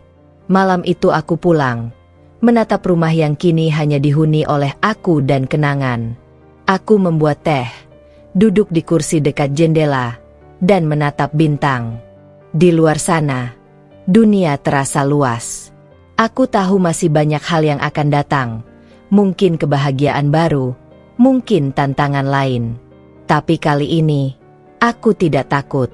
Aku memegang cangkir teh itu erat-erat dan berbisik pelan. Aku bukan lagi perempuan yang sama. Lalu aku tersenyum. Bukan karena semua luka sudah hilang, tapi karena aku tahu, setiap luka telah memberiku arah baru untuk berjalan. Setiap kisah punya akhirnya, tapi tidak semua akhir berarti selesai. Ada akhir yang justru membuka jalan baru, seperti matahari yang tenggelam, bukan untuk menghilang, tapi untuk memberi ruang bagi cahaya lain. Begitulah aku memandang hidupku sekarang, bukan sebagai kisah yang runtuh, tapi sebagai perjalanan yang berubah arah. Sudah hampir setahun berlalu sejak semua badai itu. Sejak kebohongan, kehilangan, pengkhianatan, dan kepergian. Semua terasa seperti kehidupan lain yang pernah kujalani di tubuh yang sama, tapi dengan hati yang berbeda. Rumahku kini sederhana, tapi penuh kehidupan. Bunga-bunga di halaman tumbuh subur, menebar aroma manis setiap pagi. Toko, Rin, berjalan stabil, bahkan mulai dikenal di beberapa kota sekitar. Aku sering diundang menjadi pembicara kecil di acara komunitas perempuan, berbagi pengalaman, bukan dengan nada menggurui, tapi dengan kejujuran dari luka yang pernah kutanggung. Setiap kali aku berdiri di depan mereka, aku selalu berkata, jangan pernah takut kehilangan. Karena kadang, kehilangan adalah cara hidup untuk menunjukkan siapa sebenarnya diri kita. Dan setiap kali aku mengucapkannya, aku merasa seperti berbicara kepada diriku sendiri di masa lalu, Rinjani yang dulu terlalu takut, terlalu sabar, terlalu diam. Pagi itu aku menerima surat. Bukan dari kantor, bukan dari pelanggan, tapi dari Rudy. Tulisannya rapi dan pendek, tapi setiap kalimatnya terasa seperti penutup lembar panjang yang belum benar-benar selesai. Rinjani, aku sekarang kerja tetap di bengkel. Hidupku sederhana, tapi tenang. Aku belajar menikmati hal-hal kecil, seperti kamu ajarkan dulu. Aku dengar toko kamu sukses. Aku bangga. Aku cuma mau bilang, terima kasih sudah pernah jadi bagian terbaik dalam hidupku. Aku tidak minta apa-apa lagi. Cukup tahu bahwa kamu bahagia. Itu sudah lebih dari cukup buatku. Aku membaca surat itu berkali-kali, dan di setiap kali membaca, aku merasakan hal yang berbeda. Bukan sedih, bukan rindu, tapi rasa syukur yang dalam. Syukur karena aku dan dia akhirnya sama-sama menemukan kedamaian, bukan bersama, tapi sejajar, di jalan masing-masing. Aku meletakkan surat itu di dalam kotak kecil di atas meja. Di dalam kotak itu juga ada buku catatan lama, foto pernikahan yang kini mulai pudar warnanya, dan sehelai bunga melati kering dari makam Bu Entin. Aku tidak membuangnya. Karena aku tahu, kenangan bukan musuh. Kenangan adalah saksi dari pertumbuhan. Saksi dari perempuan yang dulu tak berani bicara, tapi kini berdiri dengan kepala tegak. Sore itu, aku duduk di teras sambil menyeruput teh hangat. Angin bertiup lembut, membawa aroma tanah dan bunga yang baru disiram.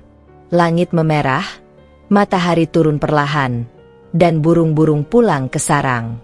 Dira, karyawan mudaku, datang berlari kecil dari arah jalan. "Bu, ada surat undangan dari Dinas Koperasi. Mereka mau ibu jadi pembicara di acara pelatihan wirausaha perempuan minggu depan." Aku tersenyum lebar. "Benarkah? Wah, itu kesempatan bagus. Terima kasih, Dira." Ia tersenyum senang. "Saya tahu mereka pasti pilih ibu. Semua orang suka dengar cerita ibu." Aku tertawa kecil. "Cerita saya penuh air mata, Dira." Dia menjawab cepat, "Tapi juga penuh kekuatan, Bu." Kata-kata itu menancap lembut di hatiku. Ya, mungkin benar. Cerita ini bukan tentang kesedihan, tapi tentang kekuatan untuk tetap berjalan meski semua alasan untuk berhenti sudah habis. Malamnya, aku menulis lagi di buku harianku. Aku tidak lagi mencari arti hidup di mata orang lain. Aku sudah menemukannya di dalam diriku sendiri. Aku bukan hanya Rinjani si istri, bukan Rinjani si menantu, tapi Rinjani, perempuan yang pernah kalah, namun memilih untuk tidak menyerah. Aku menutup buku itu, memandang pantulan wajahku di kaca jendela. Di sana kulihat seseorang yang asing tapi akrab. Perempuan yang pernah terjebak dalam badai, tapi kini tahu bagaimana caranya menari di tengah hujan. Beberapa hari kemudian, aku pergi ke pantai sendirian. Tempat ini dulu pernah jadi saksi bisu masa-masa ketika aku merasa tidak berharga. Dulu aku datang ke sini untuk menangis, tapi hari ini aku datang untuk tersenyum. Kakiku menapaki pasir yang lembut. Ombak menyapu perlahan di pergelangan kaki. Langit biru membentang luas, dan di cakrawala, matahari perlahan tenggelam seperti lampu besar yang padam dengan damai. Aku berdiri lama menatap laut, lalu berbisik pelan pada diriku sendiri. "Terima kasih, Rinjani, karena kamu tidak menyerah." Angin laut berembus, membawa kata-kata itu menjauh, mungkin ke tempat di mana masa lalu dan masa depan bertemu. Dan di sana, aku tahu, hidupku baru saja benar-benar dimulai. Beberapa minggu berlalu. Acara pelatihan itu berlangsung di aula sederhana milik pemerintah kota. Di depan puluhan perempuan yang datang dari berbagai latar belakang, aku berdiri dengan mikrofon di tangan. "Selamat pagi," kataku dengan senyum lembut. "Pagi," jawab mereka serempak, penuh semangat. Aku menarik napas dalam. Saya ingin bercerita sedikit. Dulu, saya pernah berpikir bahwa hidup perempuan itu hanya bisa sempurna kalau dia jadi istri yang baik, menantu yang patuh, dan ibu yang sabar. Tapi ternyata, saya salah. Hidup perempuan bukan diukur dari seberapa banyak dia bisa menahan sakit, tapi dari seberapa berani dia berdiri setelah dijatuhkan. Ruangan hening. Semua mata menatapku. Aku melanjutkan, "Saya belajar bahwa kekuatan bukan berarti tidak menangis. Justru kekuatan sejati adalah saat kita bisa menangis tanpa kehilangan arah." Beberapa orang di antara mereka mulai menitikkan air mata. Aku tersenyum, bukan karena bangga, tapi karena aku tahu, mereka mengerti. Mereka pernah di titik itu juga. Setelah acara selesai, seorang perempuan tua menghampiriku. Wajahnya teduh, matanya hangat. "Terima kasih, Nak," katanya pelan. "Kata-kata kamu membuat saya merasa tidak sendirian." Aku menggenggam tangannya. "Kita semua pernah merasa sendirian, Bu. Tapi percayalah, setiap luka punya tujuan." Dia mengangguk, menepuk bahuku pelan, lalu berjalan pergi.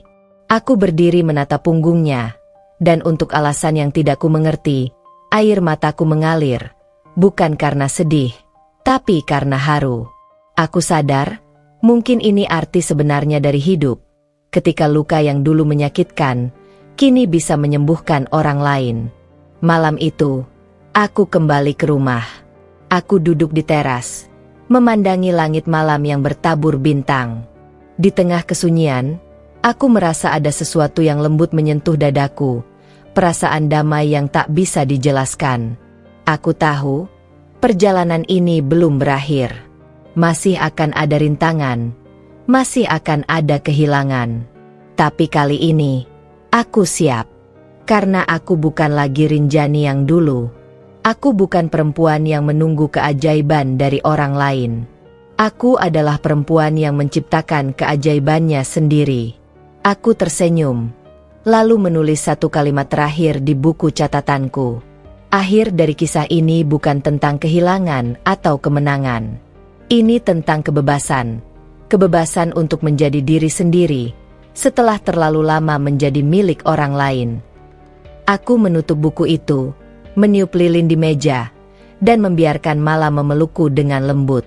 Di luar jendela, bulan bersinar penuh, seolah mengerti bahwa akhirnya aku sudah pulang, bukan ke rumah, tapi ke dalam diriku sendiri.